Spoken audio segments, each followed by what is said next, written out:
নিয়ম সঙ্গে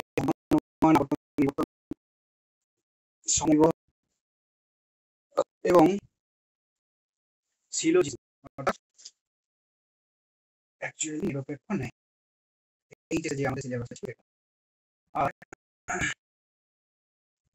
সেই প্রসঙ্গে ভেন ডায়াগ্রাম এই পর্যন্ত হয়েছে। আমরা শুরু করব সত্যাপেক্ষ। ওই একটা মেটেরিয়ালস এর আগে দেখবে, ওটা মনে হয় প্রথম নিরপেক্ষ বচন প্রেরণের সঙ্গে ছিল, ওইটা আজকে আলোচনা হবে। ওটা এক্সট্রা হয়ে গেছে, ওখানে ডবল হয়ে গেছে, ওটা ওখানে দরকার নেই।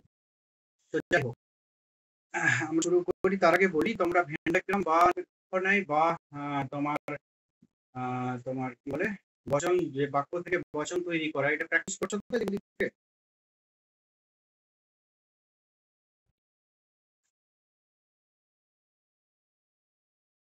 বলো।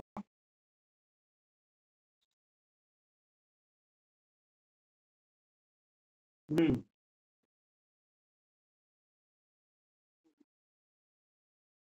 আচ্ছা, ওটা তাহলে একবার বলে দিচ্ছি। যে ছিল, যে দেখো, যে এরকম ছিল বচন, তার এটা কি S P bar is equal two E S P is equal to 0। দেখা যাচ্ছে তো? S P not is equal to 0। ওই ও ও হচ্ছে,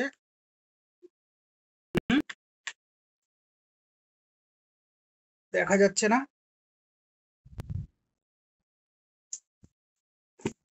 সবার কি একই প্রবলেম হচ্ছে? তাহলে মনে হচ্ছে নেটওয়ার্কের ইস্যু আছে কিছু, বুঝলে প্রকাশ? তো বলে দিচ্ছি আমি, যে দেখো, এটা আমাদের মাথায় রাখতে হবে, এটা মনে রাখতে হবে, এটা বচনের ক্ষেত্রে। এরপর আরেকটা ক্ষেত্রে যদি বলি, যে আমাদের বোঝার সুবিধাটা আমি বলে দিয়েছিলাম, যে এটা এটা তো আমরা ছবিগুলো আঁকার ব্যাপারটা বুঝে গেছি। এসপি মানে কি? পি বাদ দিয়ে এস অংশ, পি বাদ দিয়ে এস অংশ কোনটাই? এরপর একটা প্রসঙ্গ বিশ্বের কথা অনুযায়ী এটা চারখানা ঘর কাটা। তো মূলত এইটা এই ভেতরের ছবি। এরপর ইয়েরটা কোনটা? SP is equal to 0।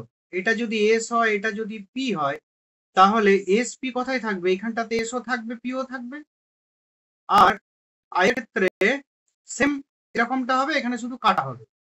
আর ও এর ক্ষেত্রে, সরি, আয়ের ক্ষেত্রে নয়, ও এর ক্ষেত্রে সেম একই হবে, এটা সেড হবে না, কাটা হবে। আর আয়ের ক্ষেত্রে এটা সেম হবে, এখানে সেড হবে না, এখানে শুধু কাটা, তাই তো? এরপর এই এটা যখন আমি কি বলবো, নিরপেক্ষ ন্যায়ের ক্ষেত্রে অ্যাপ্লাই করব, তখন কি হবে সেটা দেখাচ্ছি। প্রকাশ, এখন কি দেখতে পাচ্ছ? সে কি গো?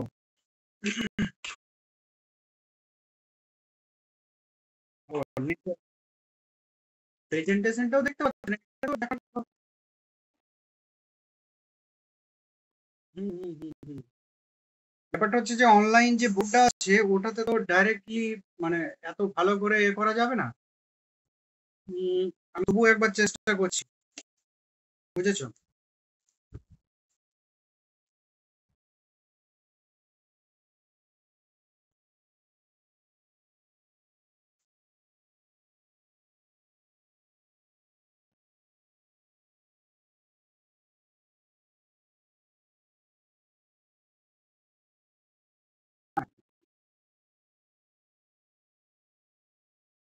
হ্যাঁ, আরেকটা দেখো, আরেকটাতে আমার দুটো অ্যাকাউন্টে গেছে, একটা বিধানিকেতন, একটা আমার নামে আছে। আমার নামে যেটা আছে ওটাতে শো করছে দেখো সত্যাপেক্ষকটা। আর যেটা বিদ্যানিকেতনের নামে আছে সেটাতে দেখো কোডটা। একটু দেখো তো ওই সবগুলোর মধ্যে, সেটাকে বড় করে নাও, সেটা একটু হাত দাও।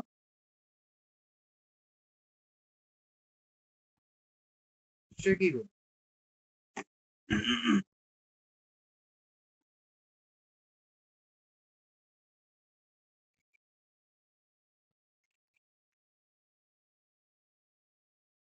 আচ্ছা, প্রেজেন্টেশনটা এখন বাদ দিই তাহলে। দেখো তো এরপর কি হয়, নাহলে মুশকিল হবে।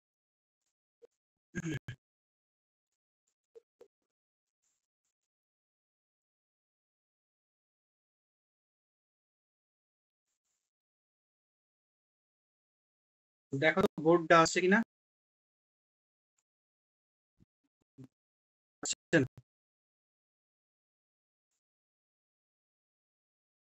আপাতত আসছে।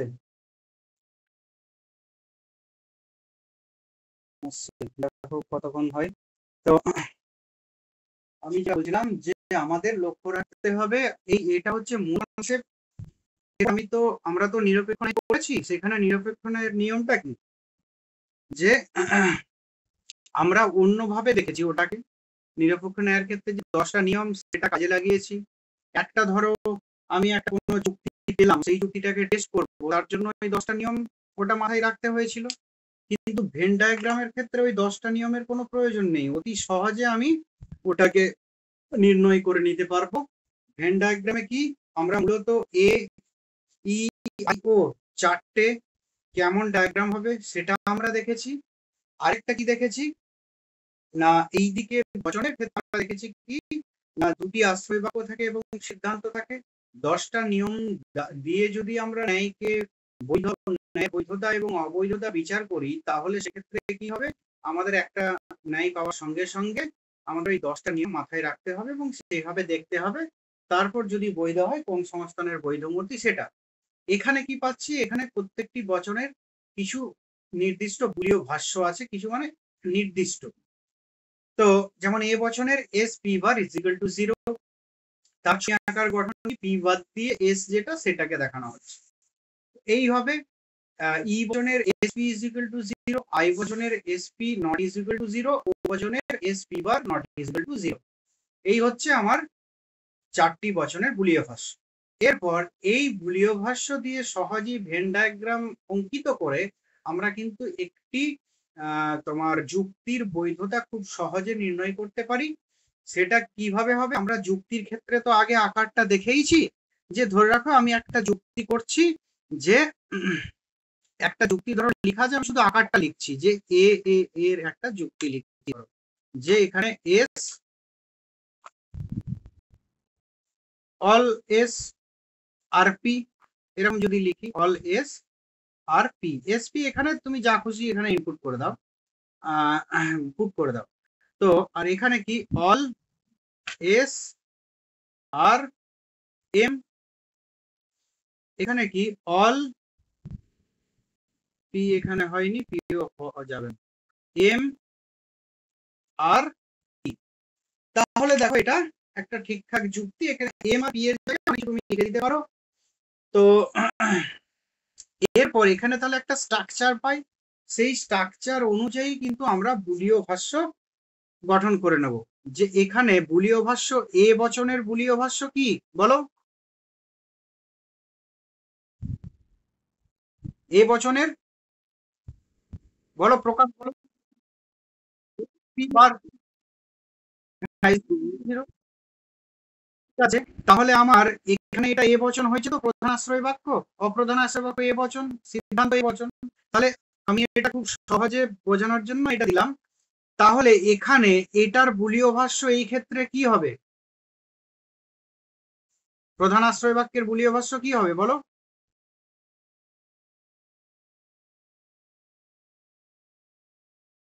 হ্যাঁ, এইটাই চাইছি, যে MP bar is equal to 0। এটা কেন হচ্ছে না, ওই যে আমার কিন্তু এটা স্ট্রাকচার, যে এ মানে SP bar is equal to 0, এবারে এসপির জায়গায় যা খুশি বসতে পারে সেই বচনে। দ্বিতীয় আশ্রয় বাক্য, সেখানে কি হবে, এটাও এ বচন, তাহলে কি হবে বুলীয় ভাষ্যটা,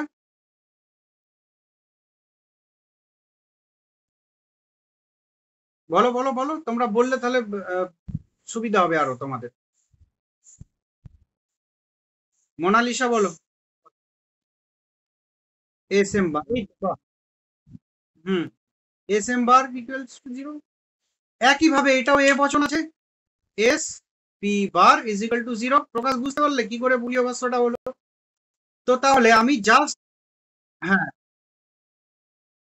আচ্ছা, তো তাহলে আমি কি করলাম, এই টোটালটা আগে যেমন আমার 10টা নিয়ম লাগছিল, এখন সেটা লাগবে না। তারপরে আমার কোন বৈধ মূর্তি সেসব পরে আমি জানতে পারতাম, তাহলে 10টা নিয়ম আমাকে মনে রাখতে হতো, তবে আমি এটাকে টেস্ট করে বলতে পারতাম বৈধ কি অবৈধ, অবৈধ হলে কি দোষ। কিন্তু এখানে বৈধ কি অবৈধ সহজে নির্ণয় করে দেবো শুধুমাত্র বুলীয় ভাষ্যের সাহায্যে। এবারে আমার এখানে নিয়মটা কি, আশ্রয় বাক্য অঙ্কিত হওয়ার সঙ্গে সঙ্গে যদি সিদ্ধান্ত যেটা আছে, আশ্রয় বাক্য কি M P bar equal two,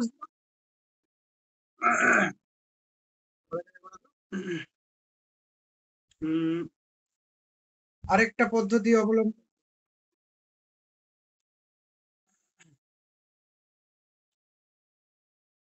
তাহলে নেটওয়ার্কের প্রবলেমের জন্য এরকমটা হচ্ছে। এটা বলছি যখন বলছি আমি তখন একটা ব্যবস্থা করছি। তো একটু ধরো, আমি এটা করছি, আমি মাঝে মাঝে শুনতে পারি।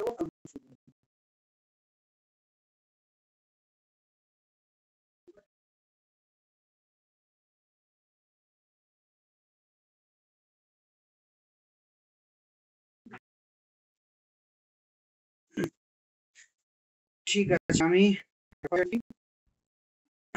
যেগুলো যা করবো আমি ছবি তুলে পাঠিয়ে দেবো, তাহলে সুবিধা হবে, কারণ কথাগুলো শুনতে পাচ্ছ, এটা দেখে নিলে আর অসুবিধা হবে।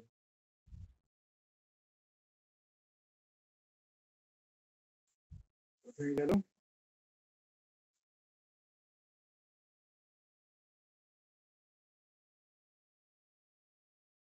দেখো বিয়ে প্রকাশ বা যারা দেখতে পাচ্ছ না, কে ছিলে, বলছিল সেবন্তী, তোমরা এটা দেখে নাও, যেটা বলছি তাহলে সহজে বুঝতে পারবে যে কি বলছি। তো এরপর দেখো, তাহলে এইটুকু বোঝা গেছে যে আমি এতক্ষণ পর্যন্ত এই যেটা লিখেছি, যে এই যে দেখো, বলো কে বলছো, বলো কে, কেউ কিছু দেয়? তো ঠিক আছে, দেখো এখানে নিয়মটা কি, আশ্রয় বাক্য অঙ্কিত হওয়ার সঙ্গে সঙ্গে সিদ্ধান্তটিও যদি অঙ্কিত হয়ে যায়, তাহলে সেটা কি, তাহলে সেটা বৈধ, আর না হলে সেটা অবৈধ। এখানে কি আছে, আমি এসপিএম তিনটে আমি নিয়ে নিলাম, আশ্রয় বাক্য দুটো কি আছে, M P bar is equal to 0, তাহলে এটা যদি এটা যদি পি, এটা যদি এম ধরি, তুমি উল্টো ধরতে পারো, যা খুশি ধরতে পারো। মোট কথা হচ্ছে যে এখানে আছে কি, পি বাদ দিয়ে এম অংশ, পি বাদ দিয়ে এম অংশ, মানে কোনটা, এ আছে সেড হবে এটা। এরপর দেখো, দেখা যাচ্ছে মোটামুটি। এরপর দেখো অপ্রধান আশ্রয় বাক্য বা দ্বিতীয় আশ্রয় বাক্য, সেটা কি আছে, M bar S, M bar S মানে কি, এম বাদ দিয়ে এস অংশ এটা। এরপর সিদ্ধান্ত কি আছে, পি বাদ দিয়ে এস, পি বার এস, দেখো পি বাদ দিয়ে এস এর এই অংশটা অঙ্কিত হয়ে গেছে, তাহলে এটা কি অবশ্যই বৈধ, আর যদি এটা না হতো তখন সেটা অবৈধ।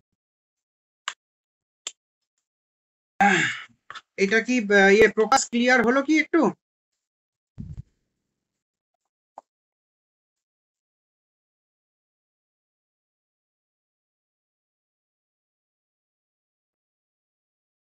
আচ্ছা কোন জায়গাটা বলো, ওই মানে কিভাবে আমি ওই বুলীয় ভাষ্যগুলো নিচ্ছি।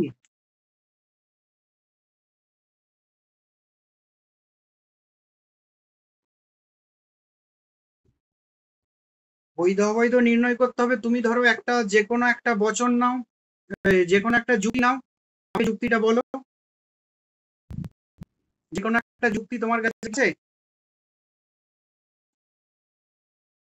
একটা যুক্তিকে প্রথমে কি করতে হবে, যুক্তির বচনগুলো কি কি আছে পরপর দেখতে হবে, প্রধান আশ্রয় বাক্য, অপ্রধান আশ্রয় বাক্য, তারপর সিদ্ধান্ত সাজাতে হবে, তারপরে প্রত্যেকটিকে উপর থেকে নিচ বুলীয় ভাষ্য করতে হবে, ওই যে ফর্মুলা দিয়েছি এ বচন।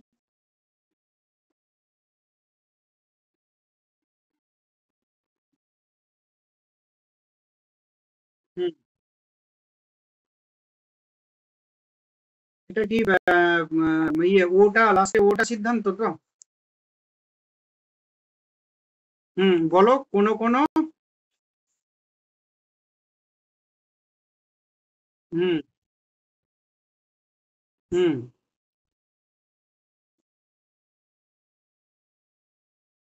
হুম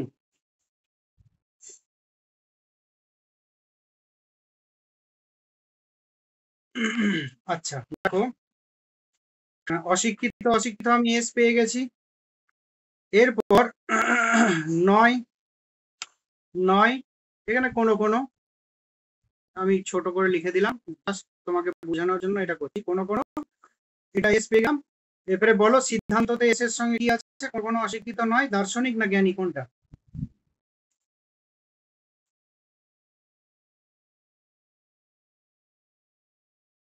আচ্ছা, অশিক্ষিত নয় দার্শনিক, এটাকে দার্শনিকটাকে তাহলে পি বললাম, হয়ে গেল। আর ইয়ে, মাঝের অপ্রধান আশ্রয় বাক্যে কি জ্ঞানী আছে না কি আছে?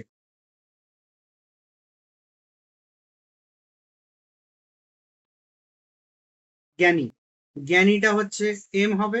দেখো এবার প্রধান আশ্রয় বাক্যটা বলো প্রথমটা।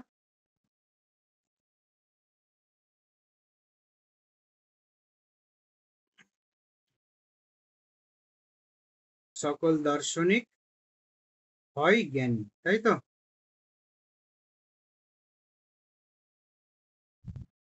উম, এটা যদি দার্শনিক, এটা হচ্ছে যে তোমার পি।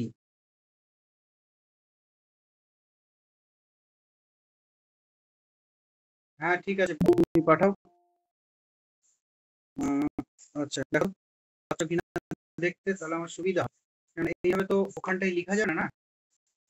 তাহলে দেখো, তাহলে আমার অশিক্ষিত অশিক্ষিত দুটো পেয়েছি, তাই তো? অশিক্ষিত, ওটা কি পক্ষ, এস দিয়ে বোঝাচ্ছি। তারপরে ওই পিটা প্রধান আশ্রয় বাক্যে আর শেষ আশ্রয় বাক্যে আছে, এম আছে। এরপর দেখো, আমি তাহলে এটাকে বুলীয় ভাষ্য, এটা এ বচন আছে প্রধান আশ্রয় বাক্যটা, এখানে বুলীয় ভাষ্যটা কেমন হবে প্রকাশ বলো। এটা কি দেখতে পাচ্ছ তুমি বোর্ডটা?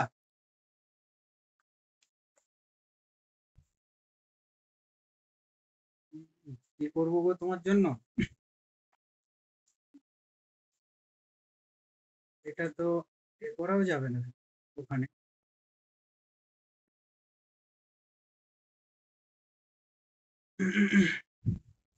জাস্ট এইটাই দেখিয়ে দিই। এই যে দেখো, তোমাকে এটা গ্রুপে পাঠাচ্ছি দেখো, এবারে তুমি গ্রুপ দেখে বলো, তাহলেই তুমি পেরে যাবে। দেখো এ ও ও, তাই তো? হ্যাঁ, এরপরে বলো প্রথম যে এ বচন, প্রথম একটা এ বচন হয়েছে, তো এ বচনের হয়ে গেল P is equal to 0, O বচনের লিও ভাষ্য।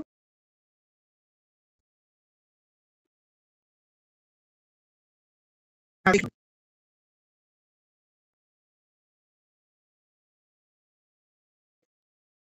এই তো হয়ে গেল। আরেকটা সিদ্ধান্ত কি হবে, আমি আমার এটা ধরি, প্রয়োজন নেই আমার, দরকার এইটুকু, এইটুখানি।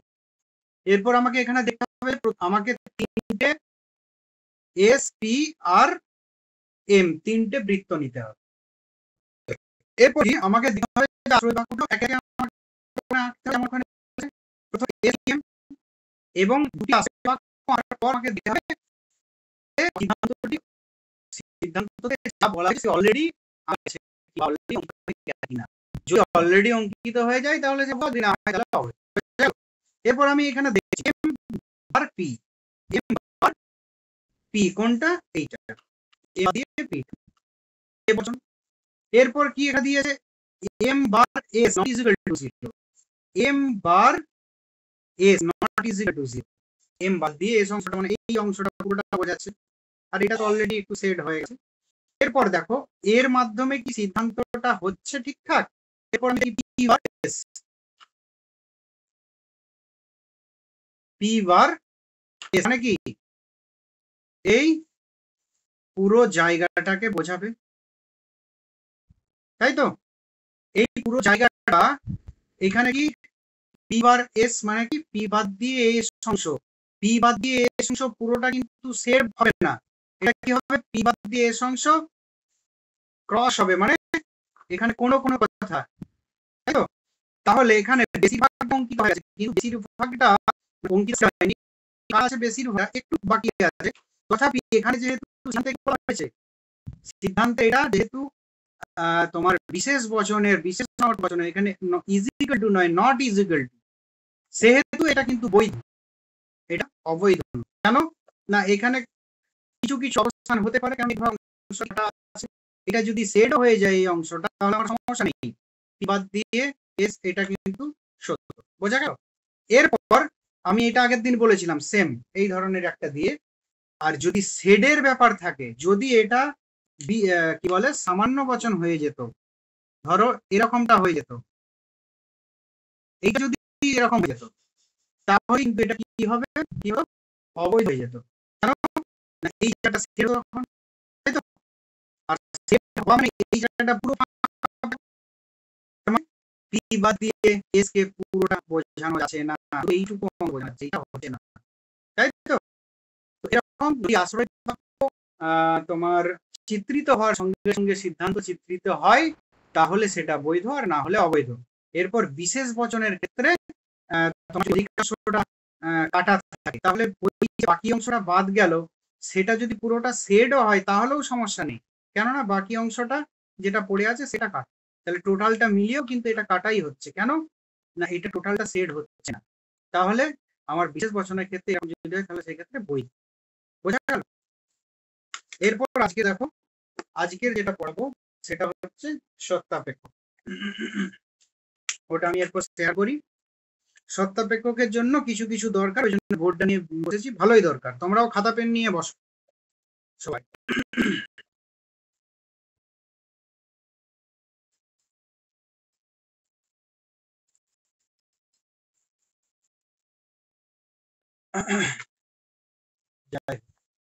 আমি ওটা শেয়ার করি, দেখে নি সব ঠিকঠাক আছে কিনা, রেকর্ডিং হচ্ছে। হ্যাঁ,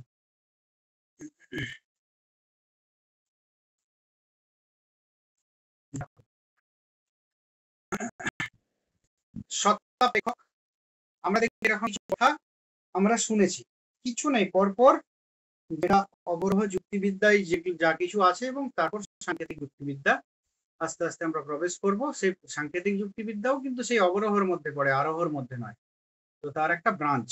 তো যাই হোক, ট্রুথ ফাংশন একটা হচ্ছে কি, ট্রুথ ফাংশন একটা কথা আছে, বা প্রপোজিশনাল ফাংশন এরকম একটা কথা আছে।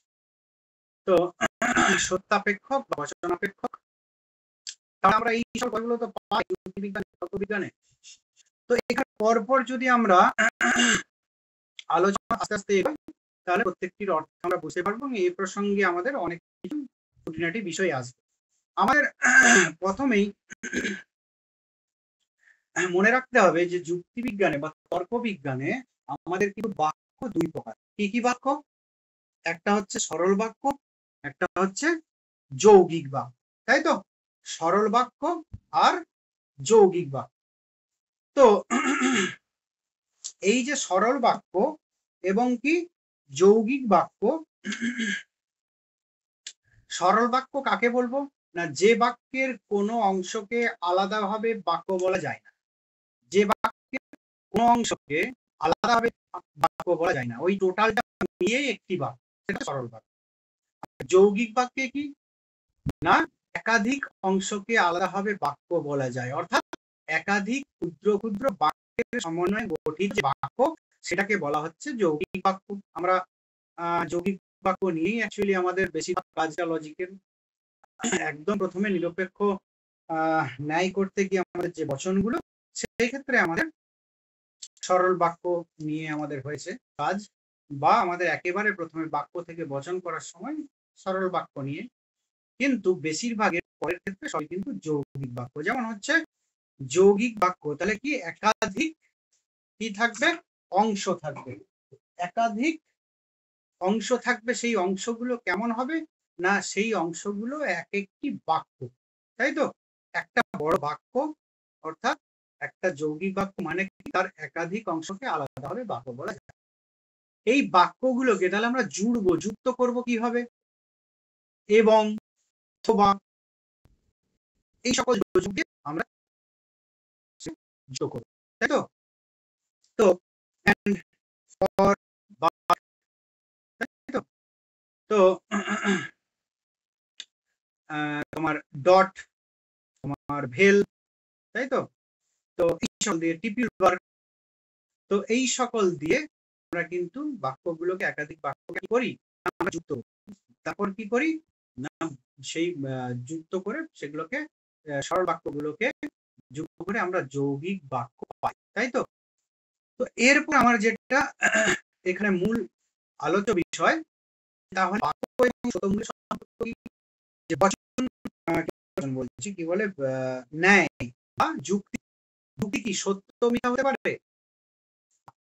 যুক্তি হচ্ছে বৈধ অবৈধ, তাই তো? আমরা এখন ধরে তাই দেখলাম যে ভেন ডায়াগ্রামের সাহায্যে আমরা কি বিচার করছি? যুক্তির সত্যতা মিথ্যাত্ব নয়, বৈধতা অবৈধতা। কেননা যুক্তি বৈধ বা অবৈধ হতে পারে, কিন্তু বাক্য বৈধ অবৈধ এই কথাটা ইউজ হয় না। তাহলে বাক্য কি হতে পারে? সত্য হতে পারে অথবা মিথ্যা হতে পারে। তো এখানে দুটো উদাহরণ দেওয়া হয়েছে, দেখো, যে দিল্লি হয় ভারতের রাজধানী, এটা আমরা জানি, দিল্লি ভারতের রাজধানী, এটা সত্য। আবার যদি এরকম ঢাকা হয় পশ্চিমবঙ্গের রাজধানী, তাহলে এটা মিথ্যা বাক্য। যদি বলা হয় যে শ্রীলঙ্কা উত্তর আমেরিকায় অবস্থিত, সত্য না মিথ্যা? মিথ্যা। আবার যদি বলা হয় আর্জেন্টিনা এশিয়া মহাদেশে অবস্থিত, সত্য না মিথ্যা? মিথ্যা। তাহলে বাক্য সত্য বা মিথ্যা হতে পারে, কিন্তু বৈধ বা অবৈধ এই কথাটা বাক্যের ক্ষেত্রে ইউজ করা হয়।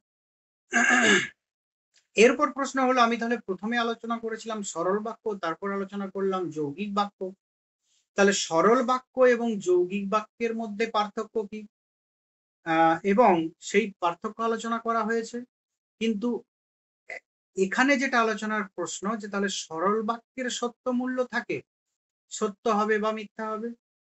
তাহলে আমি যৌগিক বাক্য বলেছি যে যৌগিক বাক্য গঠন হয় এবং বিভিন্ন যোজক দ্বারা সেই বাক্যগুলো, একাধিক বাক্য যুক্ত হয়ে যে বাক্যটা, সেটা যৌগিক বাক্য। তাহলে সেই যৌগিক বাক্যেরও কি সত্য মূল্য থাকবে? অবশ্যই থাকবে। সরল বাক্যের যদি সত্য মূল্য থাকে, তাহলে অবশ্যই যৌগিক বাক্যেরও কিন্তু সত্য মূল্য থাকবে। কিন্তু একটা কথা এখানে মাথায় রাখতে হবে, যে যৌগিক বাক্যের সত্য মূল্য যেমন সরল বাক্যের ক্ষেত্রে সোজাসুজি জানা যায়, সেরকম জানা যায় না। যৌগিক বাক্যের ক্ষেত্রে সত্য মূল্য কিন্তু সোজাসুজি জানা যায় না। কি করে জানা যায় না? যে কোনো যৌগিক বাক্য, সেই যৌগিক বাক্যের উপাদান বাক্য বা উপাদান বাক্যগুলির সত্য মূল্য যদি জানা থাকে, তবেই আমি টোটাল বাক্যটার কি করতে পারবো না, সত্য মূল্য নির্ধারণ করতে পারবো, তাই তো? তাহলে আমি সরল বাক্যের ক্ষেত্রে সোজাসুজি সত্য মূল্য নির্ধারণ করতে পারি, কিন্তু যৌগিক বাক্যের ক্ষেত্রে সোজাসুজি সত্য মূল্য নির্ধারণ করতে পারি না। যেমন হচ্ছে ডেকার্ত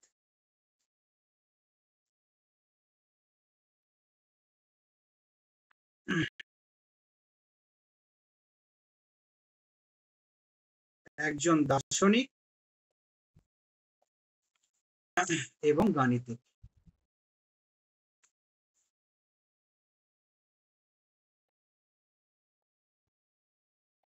তাহলে ডেকার্ত হন একজন দার্শনিক এবং গাণিতিক, এটি একটি যৌগিক বাক্য। এই যৌগিক বাক্যটির সত্য মূল্য কি করে আমরা জানবো না? এই বাক্যটির সত্য মূল্য জানতে হলে আমাকে এই বাক্যটির অন্তর্গত যে দুটি সরল বাক্য আছে, সেই, তাহলে ডেকার্ত হয় একজন দার্শনিক আর ডেকার্ত হয় একজন গাণিতিক। তো এই দুটো এখানে সরল বাক্য আছে। তাহলে আমাকে যদি এই টোটাল বাক্যটার অর্থ জানতে হয়, তাহলে আমাকে এই বাক্যের অন্তঃস্থিত যে দুটি সরল বাক্য, ডেকার্ত হন একজন দার্শনিক এবং ডেকার্ত হন একজন গাণিতিক বা গণিতবিদ, এই দুটি বাক্যের অর্থ, অর্থাৎ কি সত্য মূল্য এখানে জানতে হবে। যদি দুটি বাক্যের সত্যমূল্য আমরা জানতে পারি তাহলে আমরা টোটাল বাক্যটার সত্যমূল্য নির্ধারণ করতে পারি। বোঝা গেল? এরপর এখানে আরেকটি কথা এখানে আছে যে এই যৌগিক বচনটিকে কি বলা হয়? একটি সত্যাপেক্ষক বচন বা অপেক্ষক। তো এই যে কি যে বচনের সত্যমূল্য নির্ধারণ করা যায় তাকেই সত্যাপেক্ষক বলে, তাই তো? তো এই বচনটি একটি অপেক্ষক। কেন না এর বচনটির সত্যতা মিথ্যাত্ব কেবলমাত্র তার এই অন্তর্গত যে দুটি বচন তার উপরই নির্ভরশীল, তাই তো? নির্ভর করে আছে। তাহলে আমরা কি বলবো যে অপেক্ষক কথার অর্থ কি? যে বিভিন্ন প্রকারের যোজক দ্বারা গঠিত যে যৌগিক বচনের সত্যতা বা মিথ্যাত্ব তার অন্তর্গত অঙ্গবচনগুলির সত্যতা বা মিথ্যাত্বের উপর নির্ভর করে তাকেই আপেক্ষক বলবে। তাহলে এটাকে বলা হচ্ছে, তাহলে আপেক্ষক কাকে বলা হবে না যখন যোজক দ্বারা গঠিত যৌগিক বচনের সত্যতা মিথ্যাত্ব নির্ধারণ করার জন্য তার অন্তর্গত অঙ্গবচনগুলির সত্যতা মিথ্যাত্বের উপর নির্ভর করতে হয়, তাকেই বলা হচ্ছে আপেক্ষক। তাহলে সত্যাপেক্ষ বাক্য কাকে বলা হবে না যৌগিক বাক্যের সত্য মূল্যের অঙ্গ বাক্যগুলির সত্য মূল্যের উপর নির্ভর করে, সেটা আমরা আগেই বলেছি। তাই যৌগিক বাক্যকে বলা হচ্ছে কি সত্যাপেক্ষ, যে যেটা সত্য অপেক্ষা করে, তাই তো? যেটার সত্যতা তার অপেক্ষকের উপর নির্ভর করে, তাই তো? সেটাকে বলা হচ্ছে সত্যাপেক্ষক বাক্য, তাই তো? এরপর এখানে ডেকার্ট দিয়ে বোঝালাম যে ডেকার্ট হন একজন দার্শনিক এবং গাণিতিক, এটাও একটা কি সত্যাপেক্ষক বাক্য, সেটা আমরা বললাম। এরপর আরেকটা কথা এখানে বলা দরকার যে এই সত্যাপেক্ষক কিন্তু মৌলিক হতে পারে, এই সত্যাপেক্ষক যৌগিক হতে পারে, তাই তো? আমি এখানে সত্যাপেক্ষক যৌগিক অর্থে ইউজ করলাম, তাই তো? তো মূলত যে অর্থ সত্যাপেক্ষকের সেই অর্থে কি না যখন তার অঙ্গ বাক্যগুলির সত্য মূল্যের উপর নির্ভর করছে তখন সেটাকে সত্যাপেক্ষক বাক্য বা সত্যাপেক্ষক বচন আমরা বলছি।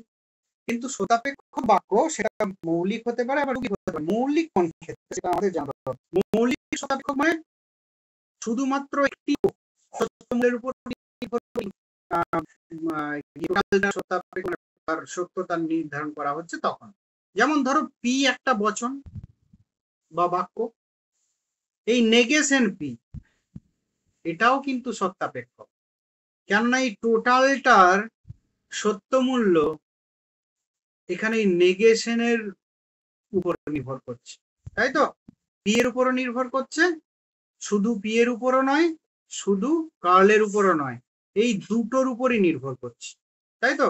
শুধু পি এর সত্য মূল্য অন্য একেবারে যেটা সরল বাক্য, কিন্তু তার সঙ্গে যখন কার্ল বসে যাবে তখন কিন্তু ওই পি এর যে সত্য মূল্য তার কি হবে, তার নেগেশন মানে তার উল্টোটা হবে। তাহলে এটা হচ্ছে মৌলিক সত্যাপেক্ষক। আর যৌগিক সত্যাপেক্ষক কোনগুলো না, যেমন P dot Q, P vel Q, এগুলো এগুলো হচ্ছে যৌগিক। বোঝা গেল? এরপর আমাদের আরেকটা আলোচনায় আসতে হবে, না আরেকটা এখানে উদাহরণ আছে সেটাও এখানে আলোচনা করে দিই। যে ধরো ওই একটা ম্যাথের উদাহরণ দেওয়া হয়েছে, ওটাও খুব দরকার, ওটাও খুব ভালো। যে ওই কি বলে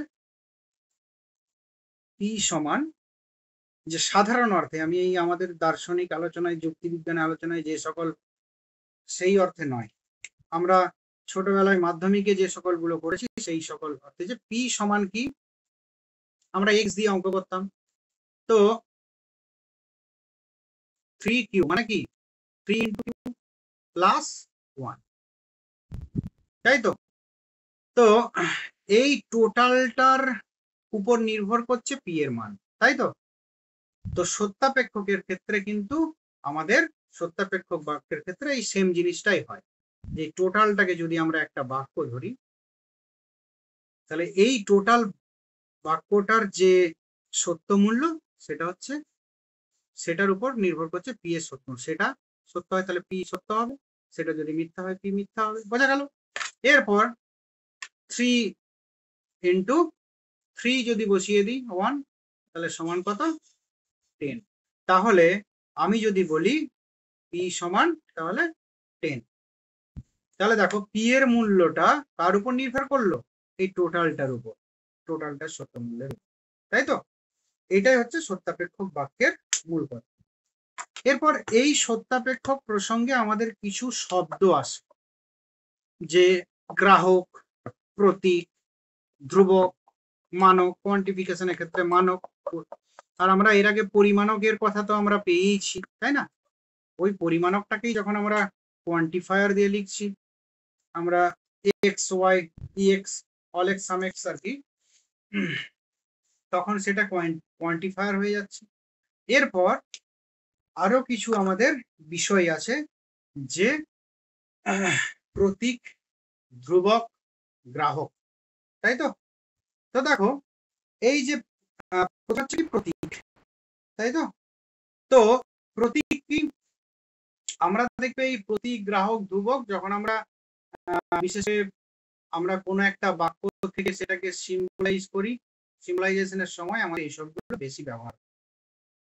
তো প্রতীক কাকে বলে না? প্রতীকী যুক্তিবিজ্ঞানে বা আকারগত যুক্তিবিজ্ঞানে বা ফর্মেল লজিকে বাক্য গঠন থেকে শুরু করে যুক্তি গঠন, তাই তো, যে কোনো ক্ষেত্রে যুক্তির বৈধতা বিচার সর্বত্র কিন্তু প্রতীকের ব্যবহার আছে, করা হয়। প্রতীক হলো সংক্ষেপ। প্রতীক বলতে কোনো শব্দকে বোঝায় না, এটা কি বোঝায়? যে কোনো শব্দ প্রতীকী যুক্তিবিজ্ঞানে প্রতীক হিসাবে ব্যবহৃত হতে পারে না। তাহলে কি কি ব্যবহৃত হতে পারে? প্রতীকী যুক্তিবিজ্ঞানে প্রতীক হিসাবে ব্যবহৃত হয় শুধুমাত্র বর্ণ বা চিহ্ন, শুধুমাত্র বর্ণ। বর্ণ মানে কি?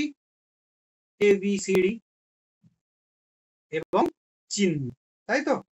তো যেমন কি, যে আমরা যদি বলি যে যদি ধোঁয়া থাকে তবে আগুনও থাকে, তাই তো? ধোঁয়া আছে অতএব আগুনও আছে, এটাকে প্রতীক আকারে করতে হবে। তখন আমরা কি করি? যে যদি পি তবে কিউ, তাই তো? অতএব পি আবার পি অতএব কিউ। তাহলে এখানে আমাদের করে নিতে হয় কি, যে ধরো যদি ধোঁয়া থাকে,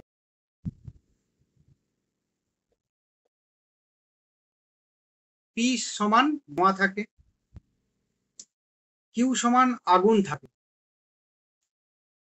তাহলে এইটা আমাদের প্রথমে ধরে নিতে হয়। ধোঁয়া থাকে এটা আমি ধরলাম পি, আগুন থাকে এটা ধরলাম কিউ। তাহলে আমরা এরকম আরামসে করে নিতে পারবো, যদি পি তবে কিউ। তাহলে ধোঁয়া আছে অতএব আগুন আছে, এটাকে বলা হচ্ছে প্রতীকীকরণ। এটা আমার বাক্যে ছিল, তাই তো, শব্দে ছিল, তাই তো, কিন্তু আমার ব্যবহারে ছিল, কিন্তু সেটাকে আমার কি করা হলো? বর্ণ বা চিহ্নের সাহায্যে সেটাকে আমি প্রতীকীকরণ করলাম। এরকম আমাদের করতে হয় যে কোনো তোমার বচনের সত্যতা বৈধতা, এই যে তারপরে বচনের সত্যতা মিথ্যাত্ব, এবং তোমার ওই যুক্তি ক্ষেত্রে বৈধতা বৈধতা। এবং অনেক ক্ষেত্রে কি থাকে আমাদের, দেখবে আজকে ওটা করবো, যে যুক্তির আকারে দেওয়া থাকে সেটাকে আমাদের বচনের মতো করে নিয়েও আমরা বৈধতা করতে পারি। তো সেটা সত্য যদি হয় তাহলে সেটা বৈধ হবে, না হলে অবৈধ হবে। তো এইভাবে আমাদের কি করা হয় না? প্রতীকীকরণ করা। প্রতীকীকরণ কথার সহজ অর্থ হচ্ছে সংক্ষেপণ। যে অনেক বড় আছে আমার যুক্তিবিজ্ঞানে আলোচনার জন্য, সেটাকে শুধুমাত্র আমরা সংক্ষেপে করার জন্য যে পদ্ধতি অবলম্বন করি সেটাকে বলা হচ্ছে প্রতীকীকরণ। বা এই যে এগুলো এক একটা কিন্তু প্রতীক। এরপর তাহলে ধোঁয়া থাকে এর প্রতীক কি পি, আগুন থাকে এর প্রতীক কি কিউ। এইভাবে আমরা কি করি? আমরা বাক্যটাকে প্রতীকীকরণ বা সিম্বলাইজ করি। এগুলো হচ্ছে এক কথায় সিম্বল, তাই তো? প্রতীক মানে কি? সিম্বল। এরপর দেখো এটা সিম্বল গেল। সিম্বল আমি পি কিউ হিসাবে নিতে পারি, এক্স ওয়াই হিসাবেও নিতে পারি, অনেক সময় অনেক ইয়েতে নেওয়া হয়, তুমি যা খুশি নিতে পারো, এ বি সি ডি হয়ে নিতে পারো। হ্যাঁ, বাজে হচ্ছে তোমার কটা হবে? 9:30 হবে, একটু পরে। আচ্ছা, এরপর যেটা গ্রাহক ভেরিয়েবল, আরেকটা কি কনস্ট্যান্ট ধ্রুবক। এই তিনটে যুক্তিবিজ্ঞানে খুব প্রয়োজন, তিনটাকে ভালো করে বুঝে নাও, তাহলে বুঝতেও টোটাল যা কিছু হবে কিচ্ছু নেই, শুধু মূল কনসেপ্ট গুলো বুঝে নিলেই হয়ে যাবে। তো আমাদের সবসময় প্রতীকীকরণ দরকার, সংক্ষেপণ দরকার, তার প্রতীকটা গ্রাহক ভেরিয়েবল, ভেরিয়েবল বা গ্রাহক, এটা আমি কি বলবো, যে প্রতীক চিহ্নের স্থানে কোনো পদ বা বচন বসে তাকে কি বলা হয়? গ্রাহক প্রতীক। যে প্রতীক চিহ্নের স্থানে কোনো পদ বা বচন বসে তাকে বলা হয় গ্রাহক প্রতীক, তাই তো? আমরা প্রতীকীকরণ বা সিম্বলাইজেশন, দেখো ভালো করে বোঝো যে আমরা প্রতীকীকরণ বা সিম্বলাইজেশনে কি করলাম, যে যদি বৃষ্টি হয় বৃষ্টি হয়, এটা কি হলো, কি আর হচ্ছে মাটি ভেজে, এটাকে কিউ ধরলাম, দিয়ে আমি কি করলাম, সংক্ষেপ করলাম আমরা, তাই তো? তো প্রতীক হিসাবে কি ব্যবহৃত হলো? বর্ণ ব্যবহৃত হলো। ইফ সেটাকেও যদি আমি এ করি তখন কি হবে না, হর্ষু, এখানে ইফ দেন আছে, হর্ষু হয়ে যাবে, তাহলে পি ইমপ্লাইজ কিউ হয়ে যাবে, তাই তো? তারপরে পি অতএব কিউ, এই টোটালটা আমার প্রতীকীকরণ হয়ে গেল। এরপর এখানে প্রশ্ন হচ্ছে তাহলে গ্রাহক কোনটা, না একটু ঘুরিয়ে ভেরিয়েবল কোনটা, না এখানে যে প্রতীক চিহ্নের স্থানে কোনো পদ বা বচন বসে তাকে গ্রাহক প্রতীক বা সংক্ষেপে গ্রাহক বলে। গ্রাহক দু ধরনের হতে পারে, একটা পদ গ্রাহক হতে পারে, আবার বচন গ্রাহক হতে পারে, পদ গ্রাহক প্রতীক আর একটা বচন গ্রাহক প্রতীক। তাহলে এই পি কিউ আর এস এগুলো কি, এগুলো এক একটি ভেরিয়েবল, মানে কি, এগুলো এক একটি তোমার কোনো পদ বা কোনো বচনের পরিবর্তে এগুলোকে ইউজ করা হয়, তাই তো? যদি বৃষ্টি হয় তবে মাটি ভিজে, তাহলে বৃষ্টি হয় কে যদি আমি পি ধরি, মাটি ভেজে কে যদি কিউ ধরি, হয়ে গেল, তাহলে বৃষ্টি হয়েছে অতএব মাটি ভিজেছে। এটাকেও যদি আমি যদি তবেটাকেও যদি না লিখতে চায়, এটাও প্রতীকীকরণে আমরা দেখেছি কপিল লজিকে, পি ইমপ্লাইজ দিয়ে দাও, দেখো বুঝিয়ে গেল। তাহলে আমরা অতটা মুখে বলছিলাম যদি বৃষ্টি হয় তবে মাটি ভেজে, অতএব বৃষ্টি হয়েছে অতএব মাটি ভিজেছে, এত কিছু বলার দরকার নেই, পি ইমপ্লাইজ কিউ, পি অতএব কিউ। এই এক একটা এগুলো কিসের পরিবর্তে বসেছে? কোনো পদ বা কোনো বাক্য বা বচনের পরিবর্তে বসেছে, তাই তো? তো এগুলো কোনো পদ বা বচনের পরিবর্তে যখন আমরা টিপিল বার হবে, টিপিল বার মানে কি, দুটো সম্পূর্ণ প্রাকল্পিক বচনকে যুক্ত যখন করা হচ্ছে, তো তখন কি, তখন সেটা বচন অর্থে ভেরিয়েবল গুলি ইউজ করা হয়। আবার কোনো কোনো ক্ষেত্রে পদের ক্ষেত্রে বৃষ্টি হয় মাটি ভিজে, পদের ক্ষেত্রে ইউজ করা হয়, তাই তো? তাহলে এই যেগুলো ইউজ করা হয় এই টোটাল প্রক্রিয়াটাকে বলা হচ্ছে কি সংক্ষেপণ প্রক্রিয়া, সিম্বলাইজেশন। বোঝা গেল পার্থক্যটা?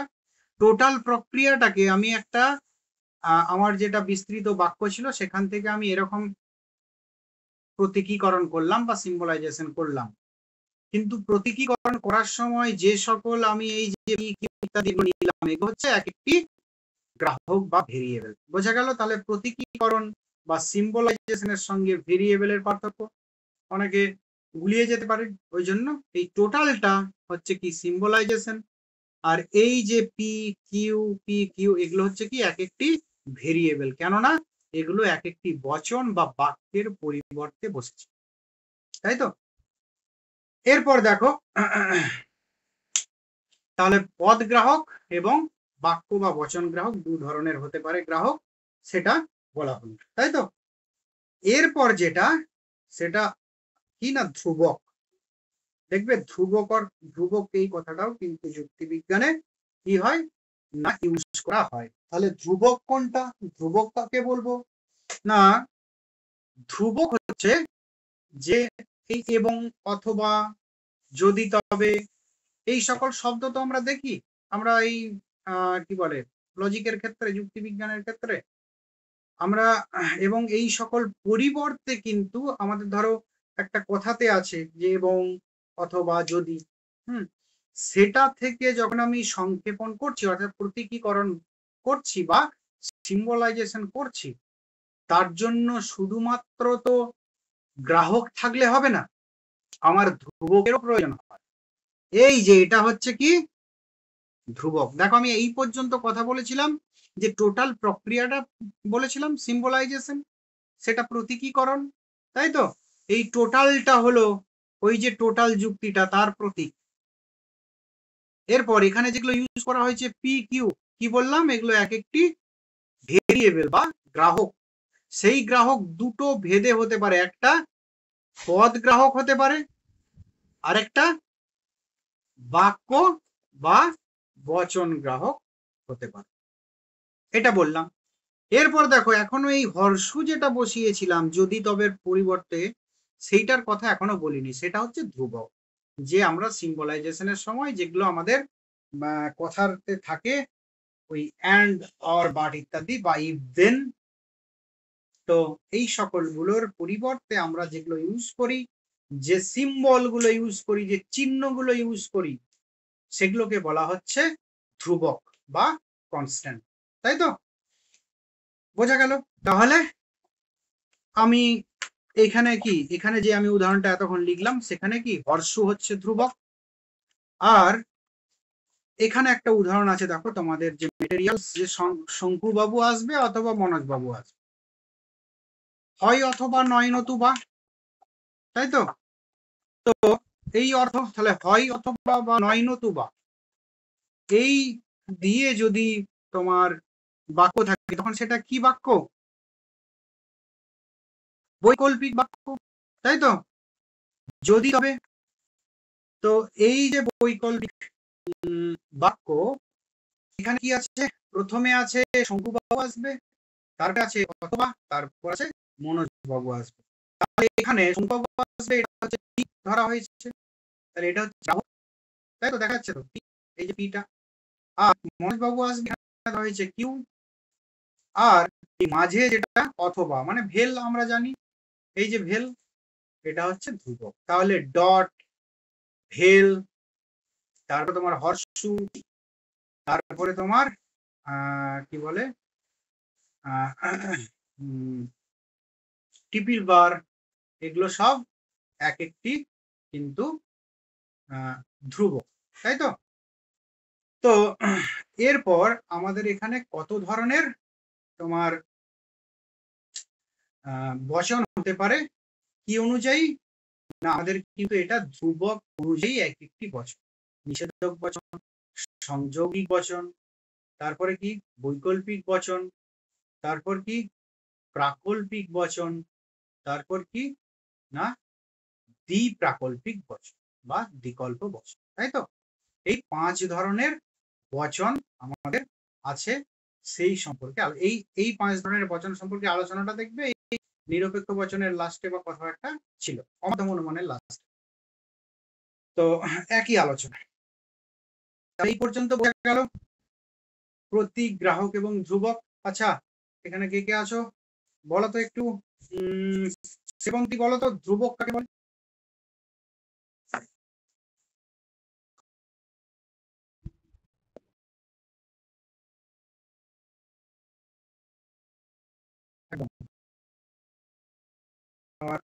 ধ্রুবক কোনটা?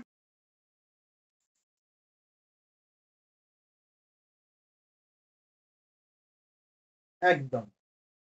তাহলে পুরো ব্যাপারগুলো দেখবে আমাদের যুক্তিবিজ্ঞানে আমরা আমাদের ওই এগুলো যদি বুঝে নিই যে মূল ব্যাপারটা কি হচ্ছে, কোনটিকে ভেরিয়েবল বলছে, কোনটিকে কনস্ট্যান্ট বলছে, কোন সিম্বলাইজেশন মূল কথাটা কি, প্রত্যেকটির অর্থ যদি আমরা বুঝে নিই দেখবে লজিকে কোনো সমস্যাই নেই।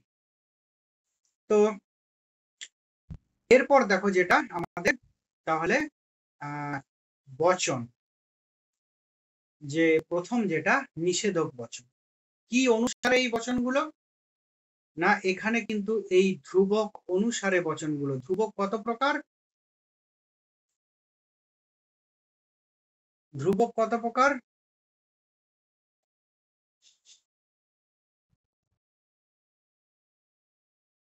হ্যাঁ আগের দিন বলেছিলাম যে কালটাও কিন্তু একটা ধ্রুবক। কালটা কি করে না টোটাল বাক্যটাকে পরিবর্তন করে দেয়।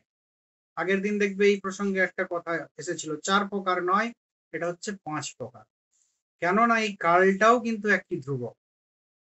কেননা পি এর যে মান হয়, যদি নেগেশন পি করা হয় টোটাল মানটা উল্টে যায়, তাহলে সেটা উল্টে যাচ্ছে কার জন্য, সেই পি এর সত্য মূল্যটা সেটা শুধু কি পি থেকে হচ্ছে না কার্লের উপর নির্ভর করছে।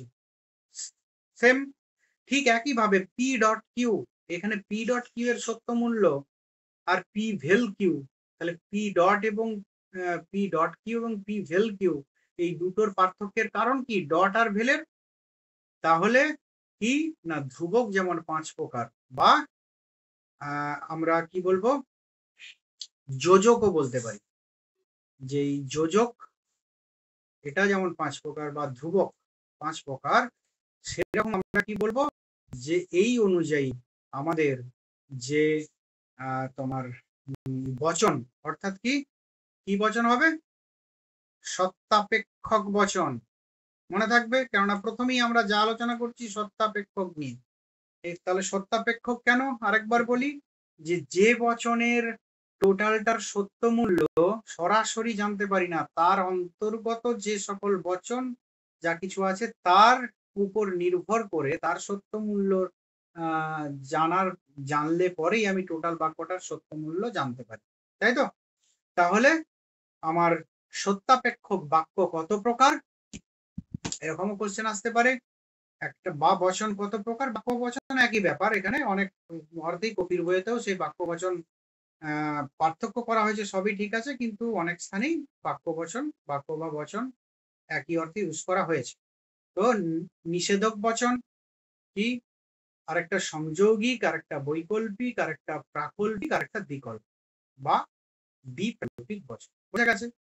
এরপর দেখো আমরা আস্তে আস্তে কি না নিষেধক বচন আমরা তো জানি যে যেটা নিষেধ করা হয়, কিন্তু আমরা অনেক কিছুই জানি যে এই নিষেধক বচনের কিভাবে আমরা সত্য মূল্য নির্ধারণ করব। মানে সবাই জানি না বলছি না, কেউ কেউ হয়তো আমরা জানি না, তো সেগুলো যাতে কোনো সমস্যা না হয়, কারণ এটা এইচএস লেভেলের পরীক্ষা, এখানে সবসময় মনে রাখবে এগুলোর উপর গুরুত্ব বেশি। এইচএস এ যে সিলেবাসটা আছে সেটার গুরুত্ব অবশ্যই বেশি হবে সবসময়, তারপরে অন্য কিছু, এগুলো সব কিন্তু এইচএস এ থাকে। তো যাই হোক, আমাদের আরেকটা জিনিস বুঝে নিই যে আমরা ট্রুথ টেবিলের সাহায্যে সত্য মূল্য কিভাবে নির্ণয় করি, তাই তো। কিভাবে নির্ণয় করি, আমরা ধরো আশা করছি দেখা যাচ্ছে, এরকম করি। এরপর যেটা যেমন আমি জাস্ট একটা ঘর কাটলাম, যেটা যেমন ধরো এখানে কি আছে যে পি আর কি নেগেশন পি, তাই তো। তো এখানে ধরো P negation P negation double negation P, এটা হচ্ছে যে কি পি, এটা নিষেধক বচন নয়, এটা নর্মাল বচন। নেগেশন পি নিষেধক বচন, তার নেগেশন এটা কিন্তু নিষেধক বচনের নিষেধক বচন। আমরা সত্য সারণীর সাহায্যে কিভাবে ব্যক্ত করি না, যখন একটা থাকবে না, একটা যখন গ্রাহক থাকবে, তাই তো, তখন আমাদের কটা রো করতে হবে, দুটো, দুটো হলে চারটে, তাই তো। নিয়মটা জানো নিশ্চয়, যে টি এফ এফ, এটা এফ এটা টি, এখানে নেগেশন আছে পি, একটা ক্ষেত্রে টি একটা ক্ষেত্রে এফ। এরপর নেগেশন পি, এর যেখানে টি হয়েছে এখানে অবশ্যই এফ হবে, নেগেশন আছে, এর যেখানে এফ আছে এখানে অবশ্যই টি হবে। আর ডবল নেগেশন পি অবশ্যই কি হবে, যেটা নেগেশন পিতে আছে তার উল্টোটা হবে। তাহলে এখানে এফ আছে মানে টি হবে, টি আছে মানে এফ হবে, মানে ডবল নেগেশন পি মানে কি পি, পি ছাড়া অপর কিছু নয়, তাই তো? ডবল নেগেশন মানেই কিন্তু নেগেশন উঠে যাবে। এরপর আমরা ওই প্রত্যেকটি বচনের আমরা একটি একটি করে দেখাবো, তারপরে অন্য জায়গায় যাব। এরপর দেখো সংযৌগিক বচন। আমরা যে উদাহরণটা দিচ্ছিলাম যে শঙ্কর বাবু আসবে এবং মনোজ বাবু আসবে, তাহলে P dot P, P dot P, প্রতীকী আকার কি পি ডট পি, তাহলে পি গুলো কি আর ডটটা কি বলো?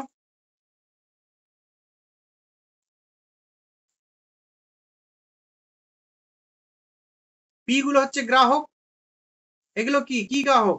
বচন গ্রাহক নাকি বাক্য গ্রাহক? বচন এটা হচ্ছে সরি বা শব্দ গ্রাহক বা পদ গ্রাহক, পদ গ্রাহক।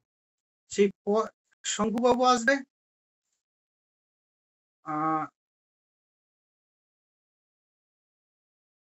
আর মনোজ বাবু আসবে, এটাকে আবার বাক্য গ্রাহক করে দেওয়া যেতে পারে, এটাকে আর একটু করে বাক্য যদি করে দেওয়া হয় ডট দিয়ে, তো এটা বাক্য গ্রাহক বলি, বাক্য গ্রাহক বললি সুবিধা। মনোজ বাবু আসবে, শঙ্কুবাবু আসবে, এই দুটি বাক্য, দুটি বাক্যের এই শঙ্কুবাবু আসবে এর পরিবর্তে পি, আর মনোজ বাবু আসবে এর পরিবর্তে কিউ, এটা পি করে দেওয়া হয়, এটা কিউ হবে, মিস্টেক, টাইম মিস্টেক।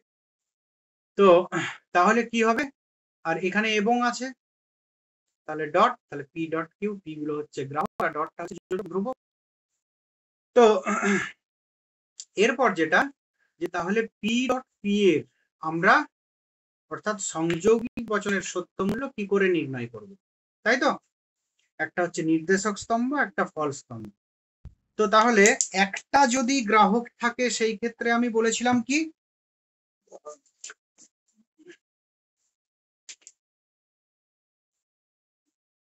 একটা যদি গ্রাহক থাকে তাহলে দুটো রো হবে, আর দুটো যদি গ্রাহক থাকে তাহলে কি হবে না চারটে রো হবে, হ্যাঁ চারটে হবে। তাহলে আমি করছি যে পি কিউ, তারপরে কি পি ডট কিউ, তাহলে এর সত্য মূল্য নির্ধারণের জন্য কি বললাম চারটে রো হবে, টি, তারপরে কিউ এর ক্ষেত্রে টি এফ, টি এফ। এরপর ডটের কি এটাও জেনে রাখো, ডটের ক্ষেত্রে কি হয়, ডটের ক্ষেত্রে হয় টি এ টি এ টি, ডটের ক্ষেত্রে টি এ টি এ টি, তাহলে এই টি এ টি এ এখানে টি, বাকি কোনো জায়গায় কিন্তু টি টি টি টি নেই, তাহলে সবগুলোই কি হবে, সবগুলোই হবে এফ।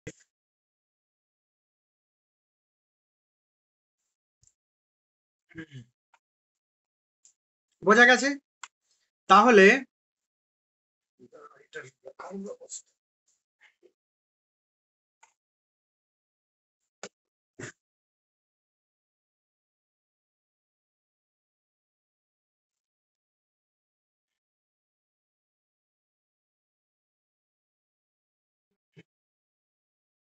তাহলে ডটের দেখো কি হলো টি এ টি এ টি, তাহলে একটা জায়গাতেই টি হবে, বাকি সব ক্ষেত্রে একটা ফলের ক্ষেত্রেই টি হবে, বাকি সব ক্ষেত্রে কি না তোমার এফ এফ এফ এফ, তাই তো?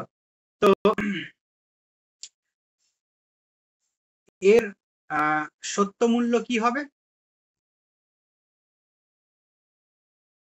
তোমার ডটের সত্য মূল্য কি হবে, ডটের সত্য মূল্য টি এ টি এ টি, বাকি ক্ষেত্রে দেখো কোনো ক্ষেত্রে টি এ টি এ টি হয়নি, এফ এফ এফ। তো এরপর কি বৈকল্পিক বচন, এখানে আমি আর মুছছি না, এখানেই আমি মুছে করে দিচ্ছি এগুলো, তাহলে আমার লিখতে হবে না, যে এখানে বৈকল্পিক বচন কি পি ভেল কিউ, তাই তো? এখানে ডটের জায়গায় ভেল, ভেলের ক্ষেত্রে কি হয় এফ এফ এ এফ, বাকি সব ক্ষেত্রে কিন্তু কোন ক্ষেত্রে মানে এফ এফ এ এফ এফ, সকল নির্দেশক স্তম্ভতে দুটিতেই যদি এফ থাকে তাহলে কি ফল স্তম্ভতে কি হবে এফ হবে, বাকি সব ক্ষেত্রে কি হবে ট্রু হবে। তো এটা কি কেমন হবে দেখো, যে তাহলে একটা ক্ষেত্রে আমি এফ পেলাম, বাকি সব ক্ষেত্রে ট্রু, তাই তো। এরপর প্রাকল্পিক বচন। প্রাকল্পিক বচনে কি হর্ষু, তাই তো। ঠিক এটাকে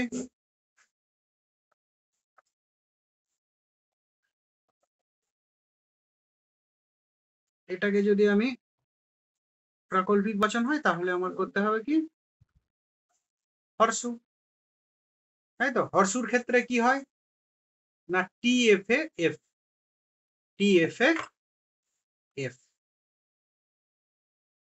বাকি সব ক্ষেত্রে কি হবে, তাহলে টি হবে। যদি একটাই টি থাকে, দুটোতেই টি থাকে তাহলেও টি হবে। একটাই টি থাকে, প্রথমেরটাই এফ থাকে, দ্বিতীয়টাই টি থাকে, তখনও টি হবে। দুটোই এফ থাকলে তখনও টি হবে। মূল কথা হলো এফ হবে কখন হর্ষির ক্ষেত্রে, যে প্রথমটা ট্রু, দ্বিতীয়টা যদি ফলস হয় তবেই কিন্তু এটা ফলস হয়। বোঝা গেল। এরপর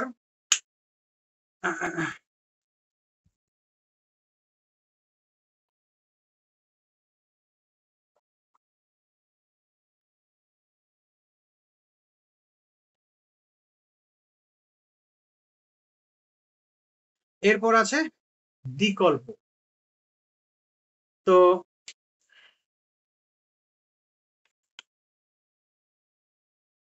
বিকল্প হচ্ছে যেটা টিপিল বার। টিপিল বারে কি হয়, টি এ টি হবে, এফ এ টি হবে।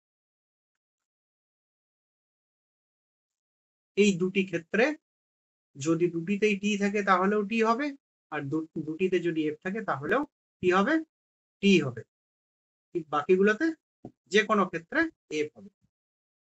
তো এই হচ্ছে আমাদের 5 ধরনের যে সত্যাপেক্ষক বাক্য। তাহলে 5 ধরনের আমি অতি সংক্ষেপে এই যেটা বললাম, তাহলে মূল কথা কি, কার্লের ক্ষেত্রে বাক্যটির যে সত্য মূল্য আছে তার ঠিক বিপরীত সত্য মূল্য হবে কার্ল বসিয়ে দিলে। ক্ষেত্রে কি হবে না টি এ টি হবে। ভেলের ক্ষেত্রে না এফ এ এফ হবে। ইমপ্লাইজ এর ক্ষেত্রে কি, ধরো ডটের ক্ষেত্রে টি এ টি। ভেলের ক্ষেত্রে এফ এ এফ। ইমপ্লাইজ এর ক্ষেত্রে টি এফ এ। এখানে এগুলো কেন বসাচ্ছি, সুবিধা হয়, এখানে ডট বসিয়ে দিই, এখানে ভেল বসিয়ে দিই, এখানে হর্ষু বসিয়ে দিই, আরো সুবিধে। তাহলে টি এফ এই একমাত্র এফ হবে, আর অপর সকল ক্ষেত্রে টি হবে। ভেলের ক্ষেত্রে এফ এফ হবে, আর সকল ক্ষেত্রে কিন্তু টি হবে। ডটের ক্ষেত্রে টি এ টি হবে, অপর ক্ষেত্রে এফ হবে। আর টিপিল বার এইটা, তাহলে এখানে টি টিপিল বার টি যদি হয় তখনও টি হবে, আর টি টিপিল বার সরি এফ টিপিল বার এফ যদি হয় তখনও কিন্তু টি হবে। এই দুটো এটা বোঝা গেল। আর কাল যদি হয় পি এর যে মান থাকবে তার ঠিক উল্টোটা হবে কি কাল। বোঝা গেল। এরপর আমাদের আবার নতুন জায়গায় আমরা প্রবেশ করব।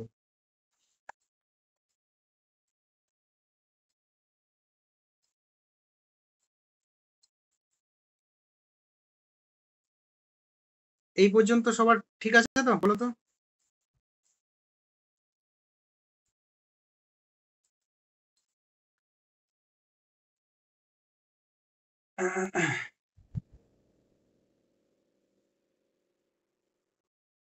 বলো।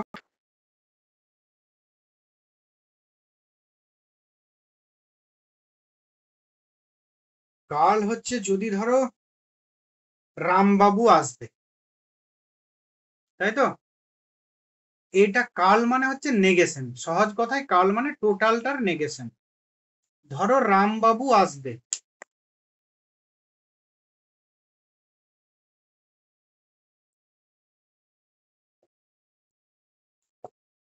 এইটার টোটালটার নেগেশনটাই হচ্ছে কাল,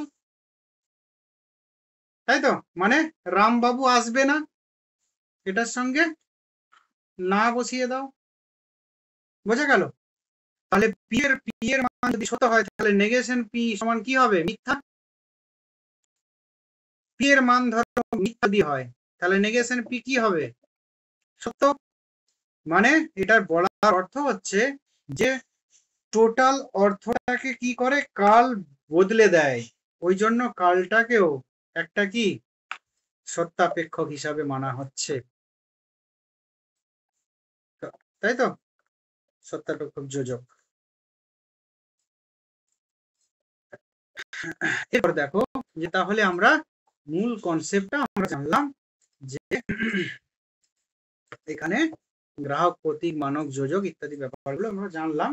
আর কি আমাদের এই প্রসঙ্গে সত্যাপেক্ষক বাক্য কত প্রকার বা বচন কত প্রকার সেটা জানলাম, এবং কিভাবে এখানে সত্য বা মিথ্যা, সত্যতা বা মিথ্যাত্ব অর্থাৎ কি সত্য মিথ্যাত্ব বাক্যের ক্ষেত্রে প্রযোজ্য, কিন্তু আমরা যদি যুক্তির ক্ষেত্রে যাই তখন বৈধতা অবৈধতা, তাই তো?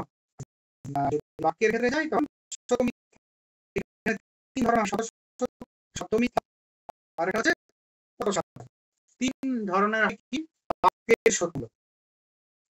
আবার বচনের সত্য মূল্য হয় কি কি বলো?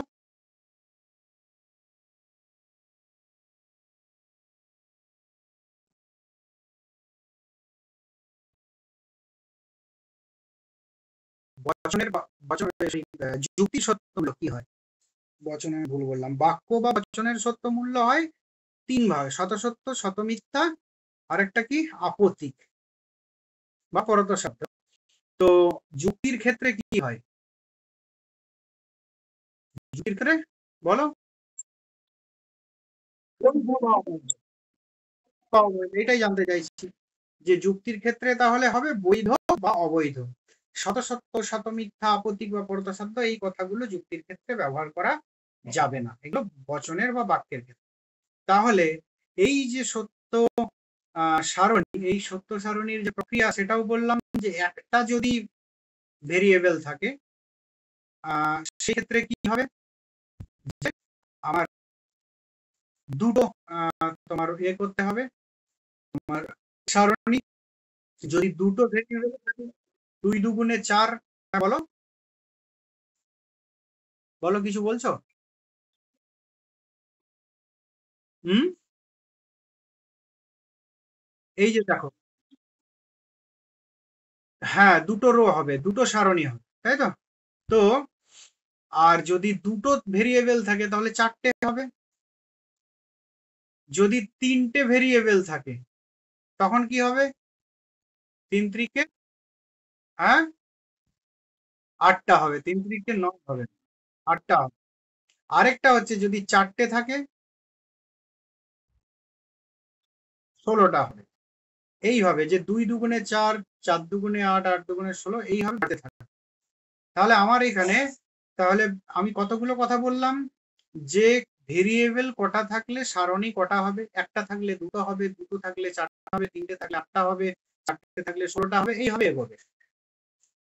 তো আরেকটা কি, এর দ্বারা কিন্তু বচনের যেমন সত্যতা মিথ্যাত্ব নির্ণয় করা যায়, সেরকম যুক্তির বৈধতা এবং অবৈধতা বিচারও করা যায়। আগে বচনেরটা দেখাই, তারপরে যুক্তিটা দেখাবো, তাই তো? এখানে শুধু যুক্তিটা দিয়ে ছেড়ে দেওয়া হয়েছে। আর এই যে দ্বিসারীকরণ, এটা যে এটা তোমাদের সিলেবাসে নেই, এটা তখন মানে এ ছিল না, এইটা তোমার এইটা বাদ যাবে। তো এখানে দেখো, এখানে যুক্তিটা পরে করছি, আগে ধরো বাক্য। বাক্য 3টে উদাহরণ তোমাদের পাঠিয়ে দিই, তাহলে বুঝে যাবে। একটা আমি করব, তাহলে আমার হয়ে যাবে তাড়াতাড়ি।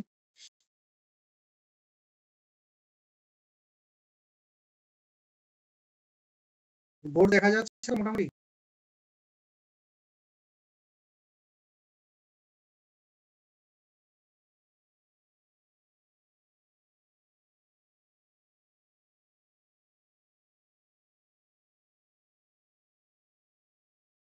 তিনটে সত্য সারণী দেওয়া হলো, একটা হচ্ছে সত্য, একটা স্বতন্ত্র, একটা পরত সাধ্য।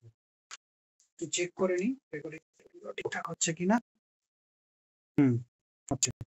যাই হোক, দেখো তিনটে আমি বছরের যেটা দেওয়া ছিল না, শত সত্য, শত মিথ্যা এবং পরত সাধ্য বা আপত্তি নির্ণয় করা যাবে। ধরো আমাকে দেওয়া হলো P implies Q vel negation Q. তাহলে এখানে ভেরিয়েবল কটা আছে টোটাল? পি আছে আর কিউ আছে। এখানে দেওয়া হয়েছে কি P implies Q vel negation Q. তাহলে এটা কি হবে? আমি দুটো ভেরিয়েবল আছে, এখানে কিউ আছে আর পি আছে। তাহলে আমার কটা সারণী হবে, কটা রো হবে? পি কিউ, এরপর কি সিদ্ধান্ত? কিউ ভেল নেগেশন কিউ, তাই তো? তো এরপর এইখানটাতে এই টোটালটা হবে পি ইমপ্লাইজ তোমার কি বলে কিউ ভেল নেগেশন কিউ, তাই তো? এখানে শর্টে করে দেওয়া হয়েছে বইটাতে। তো এইটা হচ্ছে মূল নিয়ম, যেমন যেমন আছে তোমাকে সেইভাবে এগিয়ে চলতে হবে, কারণ প্রত্যেকটির এখানে ফাংশন আছে। এখানে পি তাহলে কি? টি টি এফ এফ, এখানে টি এফ ই এফ। এরপর এইটাকে আগে বের করে নেওয়াটা ভালো। এটা যদি অন্য কিছু আর ভেল নেগেশন কিউ হতো আমাকে বের করে নিতেই হতো। এখানে কি করেছে, যেহেতু কিউ ভেল নেগেশন কিউ আছে ওই জন্য আর বের করে নি, কিন্তু এটা আমাদের বের করে নেওয়াটাই উচিত। তো আর ভেলের ক্ষেত্রে কি হয়, এটা এই কিউ করে দিই। এটা ভেলের ক্ষেত্রে কি হয়? ভেলের ক্ষেত্রে শুধুমাত্র এফ এফ এ এফটাই হয়, তাই তো?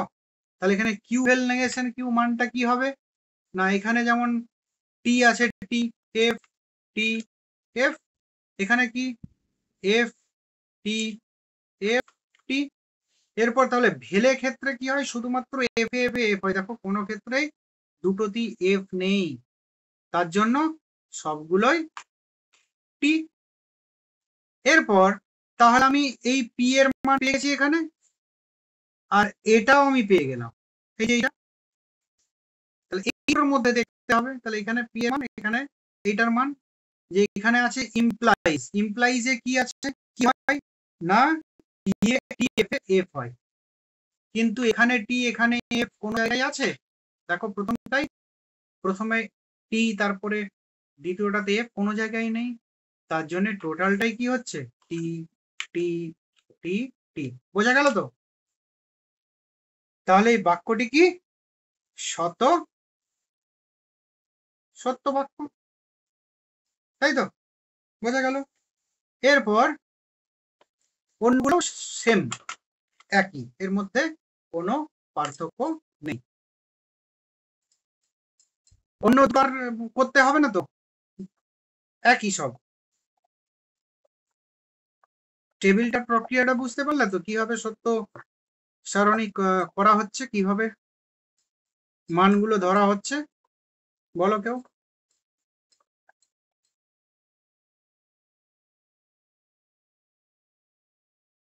তাহলে অন্যটা দ্বিতীয়টা দেখায়, এটা শত সত্য হলো।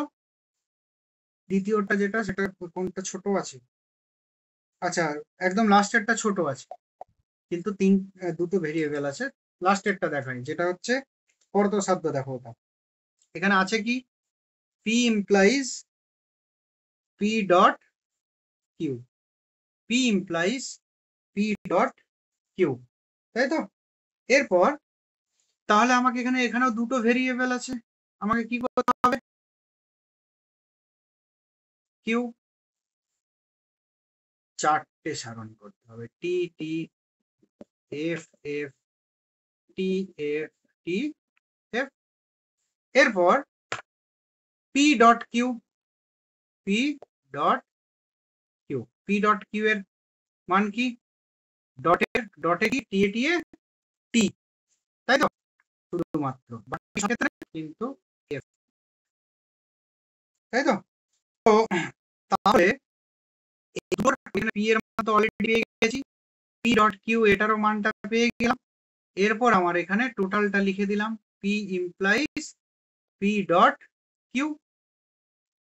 পি এর মান আমি এখানে জানি পি ডট কিউ এর মানটাও এখানে জানি, আর এখানে আছে ইমপ্লাইজ হর্ষু, হর্ষুর এটা কি টি এফ এফ, তাই তো, আর বাকি সব ক্ষেত্রে কিন্তু টি। তাহলে একটাই ক্ষেত্র আছে এখানে টি, এখানে এফ, তাহলে এখানটাই হবে কি এফ, বাকি সব ক্ষেত্রে কোনো জায়গায় টি এফ এফ নেই, তাহলে কি হবে টি টি। তাহলে এটা কি এর মধ্যে কি আছে, টিও আছে এফও আছে, টিও আছে এফও আছে, তাহলে এটা কি, এটা আপতিক বাক্য বা আপতিক বচন। বোঝা গেল?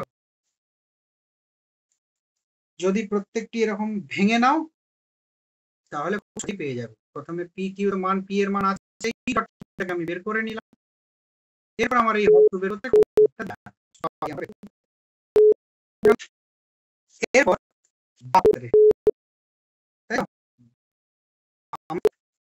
সরি শুধু বাক্য বচন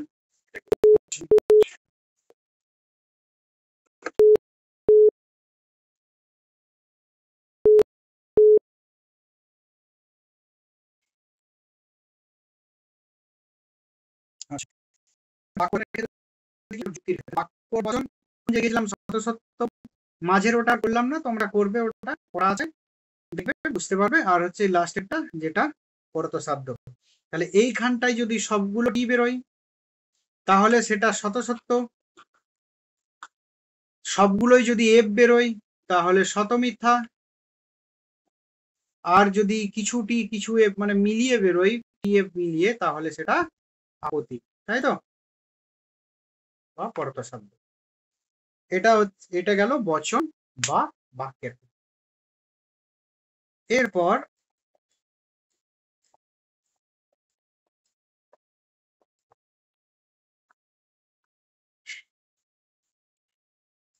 আমরা যে কোনো যুক্তিকেও এইভাবে খুব সহজে আমরা সত্য সারণীর সাহায্যে আমরা বিচার করে দেখতে পারি। হ্যাঁ, তার জন্য কি প্রয়োজন, সিম্বলাইজেশন দরকার। যদি ওটা বাক্যে বলা থাকে সেটাকে সিম্বলাইজ করে নিতে হবে। তো জন্য দেখবে প্রত্যেকটা দেওয়া হয়েছে যে কোনটা থাকলে কি হবে। এখানটা একটু বলে দিই যে যদি এবং কেবল যদি এরকম যোজকের দ্বারা যদি যুক্ত থাকে তখন সেটা কি হবে, দ্বিপাকল্পিক বচন। যদি যদি তবে, তাই তো, যদি তাহলে যদি তবে এই দিয়ে যদি থাকে তাহলে সেটা বৈকল্পিক, হয় অথবা নয় দিয়ে থাকলে সেটা বৈকল্পিক। আবার কি না, যদি এবং, তাই তো, এবং তখন সেটা কি হবে না সংযোগিক বচন। তাছাড়াও যে তবু, অথচ, কিন্তু, উপরন্তু, তা সত্ত্বেও, এগুলোও কিন্তু এবং কি নির্দেশ করে, সেটাও এখানে বলে দেওয়া হয়েছে। আর কি না সংযোগিক, আরেকটা হচ্ছে কাল মনে হয় নিষেধক, যদি নিষেধক কিছু থাকে তখন যাই হোক। এরপর দেখো আমরা যুক্তির ক্ষেত্রে কিভাবে আমরা সত্য সারণীর সাহায্যে আমরা বৈধতা অবৈধতা বিচার, তাই তো। এখানের যেটা আছে, তো অন্য উদাহরণ আমি পাঠিয়ে দেবো, কিছু পাঠিয়ে দিচ্ছি এখন। বৈধ এবং বৈধতা এবং অবৈধতা পাঠিয়ে দিচ্ছি দুটো। এখানে যে দুটো সেটা আলোচনা করলে সুবিধা হবে, তোমাদের কাছে একদম ভেসে উঠছে।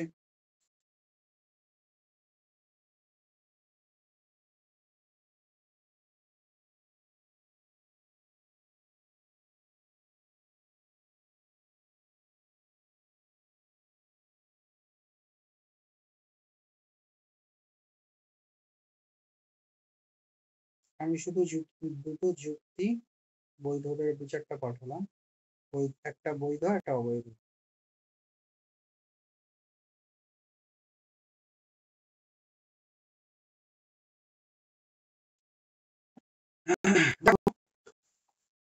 তাহলে আমরা বাক্যের ক্ষেত্রে সত্যতা মানে সত্য কি মিথ্যা কি, এরপর আমাদের যুক্তির ক্ষেত্রে কিন্তু আমরা এটা কি করতে পারবো না, অবৈধ সেটা আমরা বিচার করতে পারবো। যুক্তির ক্ষেত্রে কি ভালো করে দেখো, আমি মাউস তোমাদের প্রেজেন্ট হচ্ছে দেখতে পাবে। যে বচন বা বাক্যের ক্ষেত্রে আমরা কি দেখেছিলাম, এই লাস্টের শব্দটা যদি সত্য হয়ে যায় তখন সেটাকে আমরা বললাম কি না, না লাস্টের এইটা নয়, এই যে মূল এইটা এইটা শব্দটা যদি কি না যদি সত্য হয় তখন আমরা বুঝি শত সত্য, সবকটা যদি মিথ্যা হয়ে যাচ্ছে তখন সেটা আমরা বলছি শত মিথ্যা। আবার যখন পিএম মিলিয়ে থাকে তখন সেটাকে বলা হচ্ছে কি যে পরতসাধ্য বা আপত্তি। এখানে কিন্তু যুক্তির ক্ষেত্রে একটা জিনিস মনে রাখতে হবে যে এখানে হচ্ছে কি আছে, ইমপ্লাইজ আছে, এখানে কোন চিহ্ন থাকবে সেটা ইম্পর্টেন্ট। যে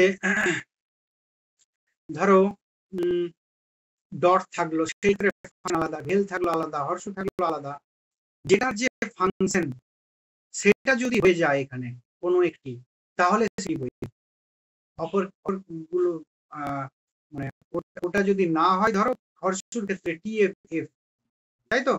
তো এখানে দেখো যে তৃতীয় সারির তৃতীয় চতুর্থ স্তম্ভে টি রয়েছে, তাই তো। এখানে কি আছে, আশ্রয় বাক্য, কেন হচ্ছে এগুলো একটা একটা আশ্রয় বাক্য আছে। ও এইটা দেখলে হবে না, এটা লাস্টের যেটা থাকবে টোটালটাকে জয়েন্ট করে আমার লাস্টের যেটা যোজক, মানে প্রধান যেটা যোজক পুরো বাক্যের মধ্যে বা তিনটি বাক্যের মধ্যে, সেইটার মানের উপর নির্ভর করে বাক্যের শতসত্য বা শতমিথ্যা নির্ণয় হচ্ছে।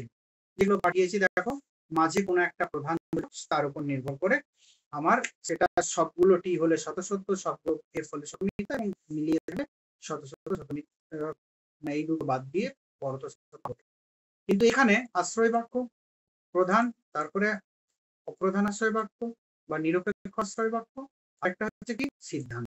তাহলে প্রধান আশ্রয় বাক্য, নিরপেক্ষ আশ্রয় বাক্য, সিদ্ধান্ত।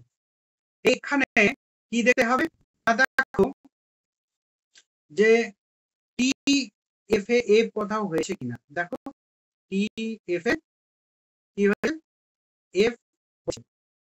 তথাপি এখানে কি বলা হচ্ছে যে তৃতীয় সারির তৃতীয় ও চতুর্থ স্তম্ভে টি হয়েছে, কিন্তু স্তম্ভে এফ রয়েছে, অর্থাৎ এখানে দুটি সত্য। দেখো টি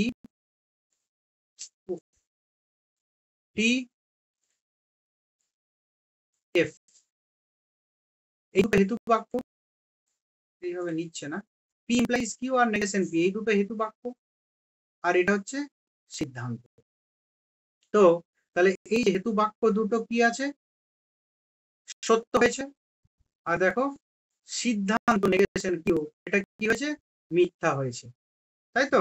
তাহলে এখানে হেতু বাক্য দুটি সত্য, সিদ্ধান্ত মিথ্যা, কাজেই যুক্তির আকারটি কি অবৈধ।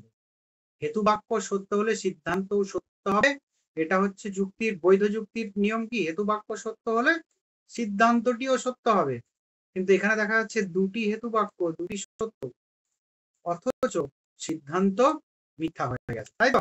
আমরা যদি এখানে করি এটাকে আরো সহজে বুঝতে পারবো যে এখানে পি, এখানে আছে কি যে P implies Q negation P, অতএব নেগেশন কিউ। এটা করবো কিভাবে, পি কিউ, প্রধান আশ্রয় বাক্য পি ইমপ্লাইজ কিউ, নিরপেক্ষ বাক্য নেগেশন পি, সিদ্ধান্ত নেগেশন কিউ, তাই তো। তাহলে আমার চারটে সারণী হবে, T T F F, T F T F, P implies Q, T F এ এফ, বাকি সব ক্ষেত্রে টি। এরপর নেগেশন পি মানে কি, এই যে পি এর মান তার ঠিক উল্টোটা হবে, টি টি দুটো আছে তাহলে এফ এফ হবে, এফ এফ আছে টি টি হবে। নেগেশন কিউ মানে কিউ এর যে মান তার ঠিক উল্টোটা হবে, এখানে টি আছে এফ হবে, এফ আছে টি হবে, টি আছে এফ হবে, এফ আছে টি হবে। এরপর আমাকে দেখতে হবে যুক্তি, এটা যুক্তির কি বলে বৈধতা অবৈধতা বিচার হচ্ছে। তো তাহলে এখানে অবশ্যই কি নিয়ম কি, আশ্রয় বাক্য সত্য হলে সিদ্ধান্ত অবশ্যই সত্য হবে, তাই তো। আশ্রয় বাক্য সত্য হলে সিদ্ধান্ত মিথ্যা হতে পারে না, যদি মিথ্যা হয় তাহলে সেটা অবৈধ, আর যদি সত্য হয় আশ্রয় বাক্য সত্য হলে সিদ্ধান্ত সত্য হয়ে যায় তাহলে সেটা কি বৈধ। কিন্তু এখানে চিত্র আছে যেখানে যে দেখো আশ্রয় বাক্য সত্য, সিদ্ধান্ত মিথ্যা। তার জন্য কি এতগুলো ক্ষেত্রে এই একটা ক্ষেত্রেই হয়ে গেছে যে টি যদি হেতু বাক্য সত্য এবং সিদ্ধ মিথ্যা এরকম হয়, তাহলে বাক্যটি কি, এই কটি বলছি, যুক্তিটি কি বৈধ, তাই তো? একইভাবে এরপর উদাহরণ আরেকটা দেওয়া হয়েছে,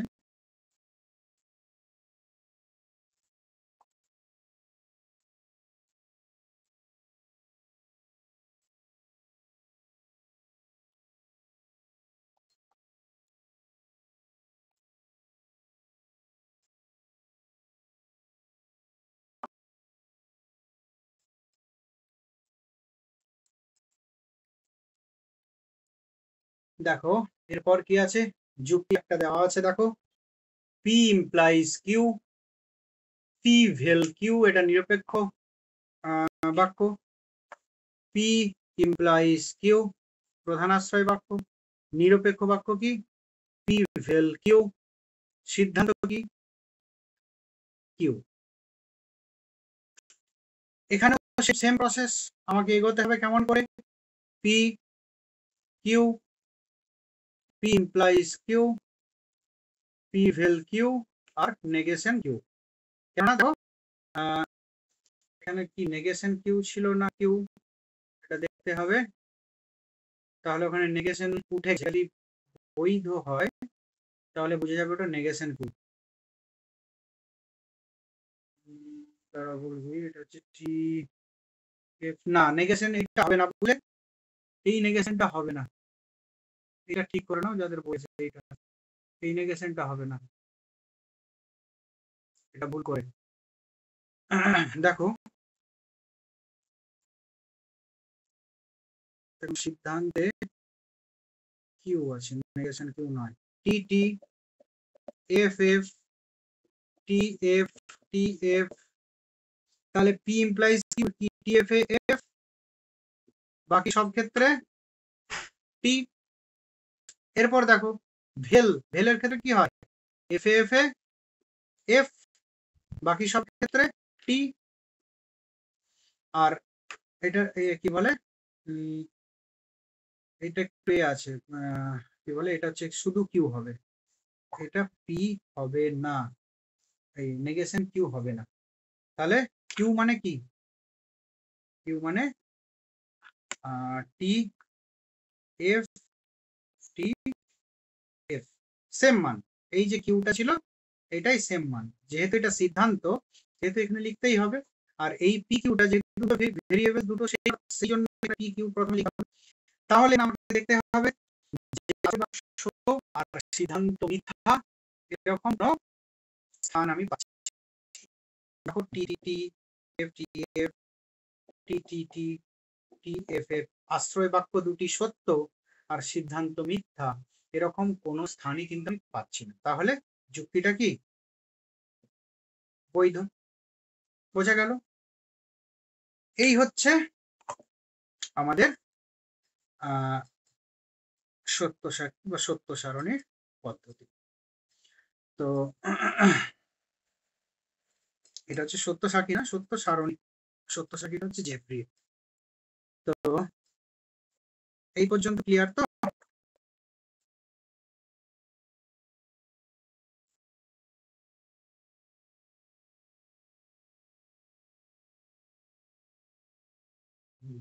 এরপর দেখো এইটা তোমাদের লাগবে না, এই যে দ্বিসাক্ষীকরণ যেটা, এটা লাগবে না। এই সত্য সারণী পদ্ধতির যেটা এইটার জায়গায়, এটা তো এখানে আলোচনা করা হয়েছে, এটা দরকার নেই। যে কোনো ধরনের বাক্য হোক যুক্তি হোক, আমরা কিন্তু এখান থেকে বাক্যর ক্ষেত্রে সত্য সেটা সত্য সত্য মিথ্যা বা তোমার ওটা আপত্তি কিনা, আর এর ক্ষেত্রে যুক্তির ক্ষেত্রে আমরা সেটা নির্ণয় করতে পারবো যে সেটা তোমার বৈধ কি অবৈধ। এখানে যেটা এর জায়গায় তোমাদের আরেকটা সিলেবাসে আছে, হ্যাঁ ওইটা দেওয়া হয়নি, ওইটা তোমাদের একটু বলবো, যে সেটা হচ্ছে যে কি না তোমার বিরুদ্ধ অসিদ্ধি পদ্ধতি। সেটা হচ্ছে কি বিরুদ্ধ অসিদ্ধি পদ্ধতি। বিরুদ্ধ অসিদ্ধি পদ্ধতি মানে মূল কথা মনে রেখো যে এটা আমরা ডাইরেক্ট কি করি, ধরো একটা আমি বচন নিচ্ছি, যে আমরা যে কোনো একটা ধরো একটা বচন নিই তাহলে সুবিধা হয়। একটা বচনকে ডাইরেক্ট আমরা সরাসরি আমরা সেটা শত সত্য কি শত মিথ্যা, হ্যাঁ, সেটা আমরা নির্ণয় করতে পারি, তাই তো, বচনটির স্বরূপ নির্ধারণ করতে পারি। সরাসরি না করে যখন বিপরীত ক্রমে করা হবে তখন সেটাকে বলা হচ্ছে রিডাকশিও অ্যাড অ্যাবস্ট্রাক্ট মেথড। যে বিরুদ্ধ অসিদ্ধি পদ্ধতির কি, যে এর মাধ্যমে আমরা করি, আমরা দাবি করতে পারি যে কোনো একটি বাক্য শত সত্য, কারণ সেই কোনো একটি বাক্যকে মিথ্যা হিসাবে প্রমাণ করার ফলে আলোচ্য বাক্যস্থ বা কোনো একটি বাক্য কি শতমূল্য শতমূল্য বা মানে তোমার কি বলবো শত সত্য বা শত মিথ্যা হবে। আমি আরেকবার বলি, ধরো আমি একটি বাক্য নিলাম পি ডট কিউ, এটা শত সত্য ডাইরেক্টলি আমি টেস্ট করে দেখতে পারি কিভাবে, না আমি সত্য সারণী করে নিতে পারি ডাইরেক্ট, তাই তো। আমি পি ডট কিউ এখানে আমি করতে পারি যে T T F F T F T F, এরকম আমি ডাইরেক্টলি করে পি ডট কিউ টি এ টি এ টি এরকমটা করতে পারি। বাকিগুলো কি, তাহলে এই পি ডট কিউ এই বাক্যটা শত সত্য বাক্য বা শত মিথ্যা বাক্য বা এটা আপতিক বাক্য, সেটা আমরা সহজেই নির্ণয় করে নিতে পারবো। কিন্তু এটাকে রিডাকশিও ডি অ্যাবস্টারডাম মেথডের মাধ্যমে কি করা হয় না, এই যে এই জিনিসটা করা হয় যে এটাকে সরাসরি এইভাবে প্রমাণ করা হয় না। প্রমাণ কি করা হয় না, এর নেগেশন যেটা, এটাকে শত মিথ্যা প্রমাণ করার চেষ্টা করা হয়। যদি পি ডট কিউ এর নেগেশনটা এই বাক্যটা এই বক্সটা কেটে দাও, এটা যদি শত মিথ্যা প্রমাণ হয়ে যায়,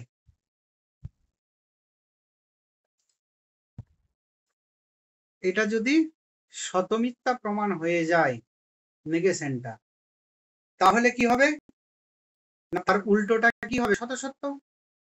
বোঝা গেল? এর উল্টোটাকে শত মিথ্যা প্রমাণ করার চেষ্টা করা হয়। যদি শত মিথ্যা প্রমাণ করা যায় তাহলে কি হবে, তাহলে বোঝাই গেল যে এই কাল মানে তো উল্টোটা, তাহলে তার উল্টোটা মানে মূল বচনটা শত সত্য, শত সত্যের নেগেশনই হচ্ছে শত মিথ্যা। এটা হচ্ছে রিডাকশিও অ্যাড অ্যাবস্টারডাম মেথড। তো এখানে কি করা হবে না, ধরো একটা বচন দেওয়া হয়েছে, ধরো একটি বচন দেওয়া হয়েছে, একটা বচন দিই তাহলেই বুঝতে পারবে। যে ধরো Q implies P vel Q, এখানে আরো কিছু কথা আছে ওই জন্য এটা বলছি যে রিডাকশিও ডি অ্যাবস্টারডাম এটাতে কি করা হয়, ওই যে বললাম শত মিথ্যা ধরে নিয়ে আমাদের এগোতে হয়। মূল কথাটা ওই যে বললাম যে এই তোমার নেগেশনটা প্রমাণ করা হয়। যদি কোনো বচন ধরো শত সত্য, তার নেগেশনটা এটা এক্স ধরো কোনো কিছু একটা ব্যাপার, এটা এ বি পি দিলাম তাহলে আরো ভালো, নেগেশন পি, পি এর পিটা যদি শত সত্য হয় তাহলে নেগেশনটা কি শত মিথ্যা হবে। তাহলে এটাকে যদি শত মিথ্যা প্রমাণ করা যায় তাহলে এটা শত সত্য। বোঝা গেল? তো এই রিডাকশিও অ্যাড অ্যাবস্টারডাম বা বিরুদ্ধ অসিদ্ধি পদ্ধতিতে কি করা হয় না, একটা বচনকে মিথ্যা হিসাবে আরোপ করে সত্যমূল্যের আরোপের ক্ষেত্রে যদি মুখ হয়ে যায় তাহলে বোঝা যায় বচনটি আদৌ সত্য বচন বা সত্য বচন।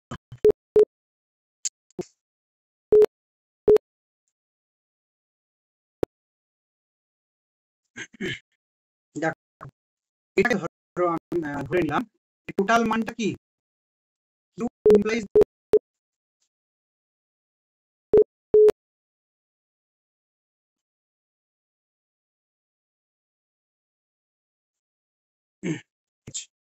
তো Q implies P vel Q, আমাকে মিথ্যা ধরে এগোতে হবে। যদি এটাকে মিথ্যা ধরি তাহলে কি হবে, এই টোটাল এইটা হচ্ছে মূল যোজক, তো তাহলে এইটা যদি মিথ্যা প্রমাণিত হয় তাহলে তো বচনটি কি, বচনটি তাহলে শতসত্য নয়। তাহলে মিথ্যা, এটাকে মিথ্যা প্রমাণ করতে গিয়ে আমাদের কি হবে, দেখা যাবে সমস্যা দেখা দেবে। মিথ্যা প্রমাণ যদি না করা যায় তাহলে জানা যাবে কি বচনটি শত মিথ্যা, ওই জন্য মিথ্যা প্রমাণ করা যাচ্ছে না। তাহলে এটাকে যদি এফ প্রমাণ করতে হয় তাহলে কি করতে হবে না, এগুলোর মান আমাদেরকে নিতে হবে, এমন ভাবে নিতে হবে যাতে এটা এফ হয়। কিন্তু এইটা খেয়াল রাখতে হবে যেন পি সমান একবার টি ধরলাম, পি সমান একবার এফ ধরলাম, এরকম হলে হবে না। পি সমান হলে টি ধরতে হবে সব ক্ষেত্রে, কিউ সমান হলে এফ বা টি ধরতে হবে সব ক্ষেত্রেই, তাই তো। বা পরের অন্য কিছু আর যদি থাকে আর ক্ষেত্রেও টি বা এফ সব ক্ষেত্রেই কিন্তু একই ধরতে হবে। সব ক্ষেত্রেই একই মান ধরে যদি এটাকে মিথ্যা প্রমাণ করা যায় তাহলে বোঝা যাবে বচনটি শতসত্য নয়। কিন্তু যদি মিথ্যা প্রমাণ না করা যায় তাহলে বোঝা যাবে বচনটি শতসত্য।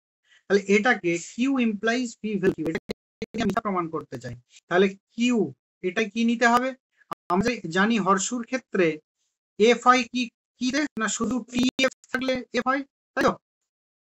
তাহলে আমাকে কিউ এর মান কি নিতে হবে, টি নিতে হবে, আর এই টোটালটাকে এফ করতে হবে, তবে টি এফ এ এফ হবে টোটালটার মান। এইটা এফ প্রমাণ করতে গেলে এটা ভেল আছে, ভেল মানে কি জানি পি এর মান এফ আর কিউ এর মান এফ যদি হয় তবেই এটা এফ হবে, অন্য কোনো ক্ষেত্রে এফ হবে না, তাহলেই টি এফ এ এফ হবে, তাই তো। কিন্তু বচনটি এরকম করতে গিয়ে দেখো এখানে কিউ সমান টি নেওয়া হয়েছে, এখানে কিউ সমান এফ নেওয়া হয়েছে, তাহলে বচনটিকে মিথ্যা প্রমাণিত করা যাচ্ছে না। তাহলে বচনটি কি শত সত্য, যে এই বিরুদ্ধ অসিদ্ধি পদ্ধতির মাধ্যমে খুব সহজেই কোনো বচন শত সত্য কিনা আমরা সহজেই নির্ণয় করে দিতে পারি। তো আরেকটা উদাহরণ দিই বিরুদ্ধ অসিদ্ধি, তাহলে মূল কথাটা বোঝা গেল যে আমরা সরাসরি প্রমাণ না করে ইনডাইরেক্টলি প্রমাণ করি যে এখানে সেই টোটাল বচনটিকে আমরা মিথ্যা ধরে নিই এবং মিথ্যা ধরে নিয়ে আমরা এগোতে থাকি, এবং যদি মিথ্যা প্রমাণ করতে গিয়ে কোনো অসঙ্গতি দেখা দেয় তখন বোঝা যাবে যে বাক্যটি সত্য, মিথ্যা নয়, তাই তো। আবার একটা ধরো আমি আরেকটু পূর্ণ বচন নিই, যে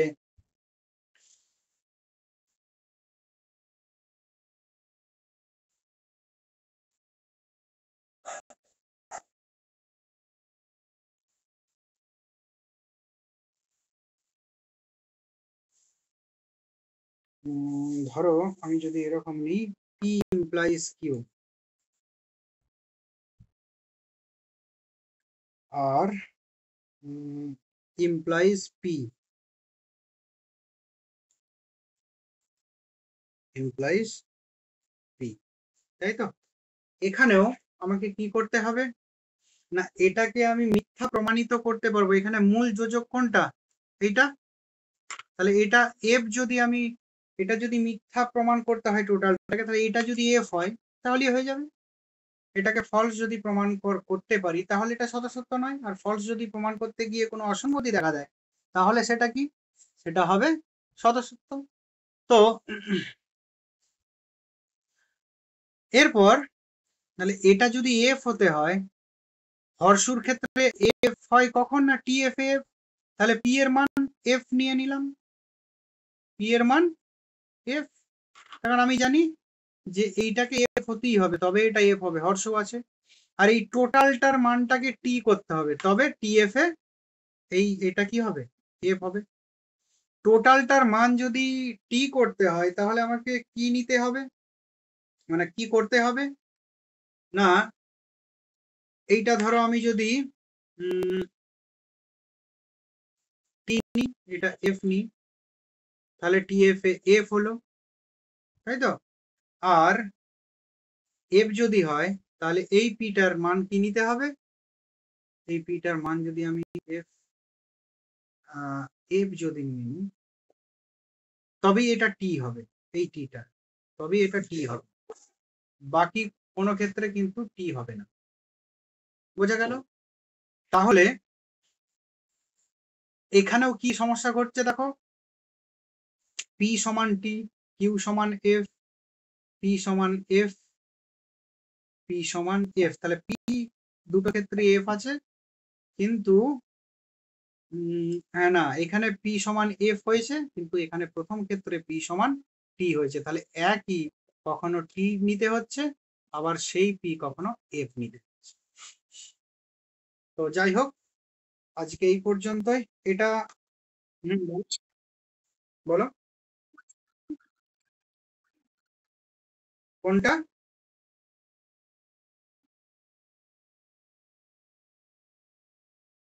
ওটাই তো বলছি যে এটা যদি এফ করি তাহলে তো একে আমি এফ প্রমাণ করতে পারবো না, তাই তো? প্রথমেই পারবো না, আমাকে কি করতে হবে, যে একই মান নিতে হবে, কিন্তু এক মান যদি নিই, দেখো এখানে যদি এফ ধরে নিই, তাহলে কি এটা তো টি হয়ে যাবে মাঝেরটা, আর এটা যদি টি হয়ে যায়, এটা এফ, তাহলে টি এফ এ কি হয়ে যাচ্ছে এফ, তাহলে এফ ভেল এফ, তাহলে এখানে এফ হচ্ছে না, টি হয়ে যাবে। বোঝা গেল? তো রিডাকশিও ডি অ্যাবসর্ডাম মেথডের মূল এটাই হচ্ছে যে কি টোটালটাকে যদি আমি এফ প্রমাণ করতে চাই, তাহলে এমন ভাবে আমাকে মান নির্বাচন করতে হবে যেন মানে কোনো একটির মান একই সঙ্গে সত্য আর মিথ্যা না হয়, কিন্তু যদি হয়ে যায় এফ প্রমাণ করতে গিয়ে, তাহলেই জানা যাবে যে কি মূল বচনটি সত্য, শত সত্য। ঠিক এখানেও তাই হলো, এখানে যদি আমি টি এর মান মানে পি এর মান টি না নিই, তাহলে এটাকে এফ প্রমাণ করা যাবে না, তাই তো? কিন্তু তাহলে এফ প্রমাণ করলাম, সবই হলো, কিন্তু দেখা গেল কি পি এর মান এক জায়গায় এফ হয়ে গেল, এক জায়গায় টি হয়ে গেল, তাহলে কি এফ প্রমাণ করা গেল না, তার মানে কি বচনটি শত সত্য।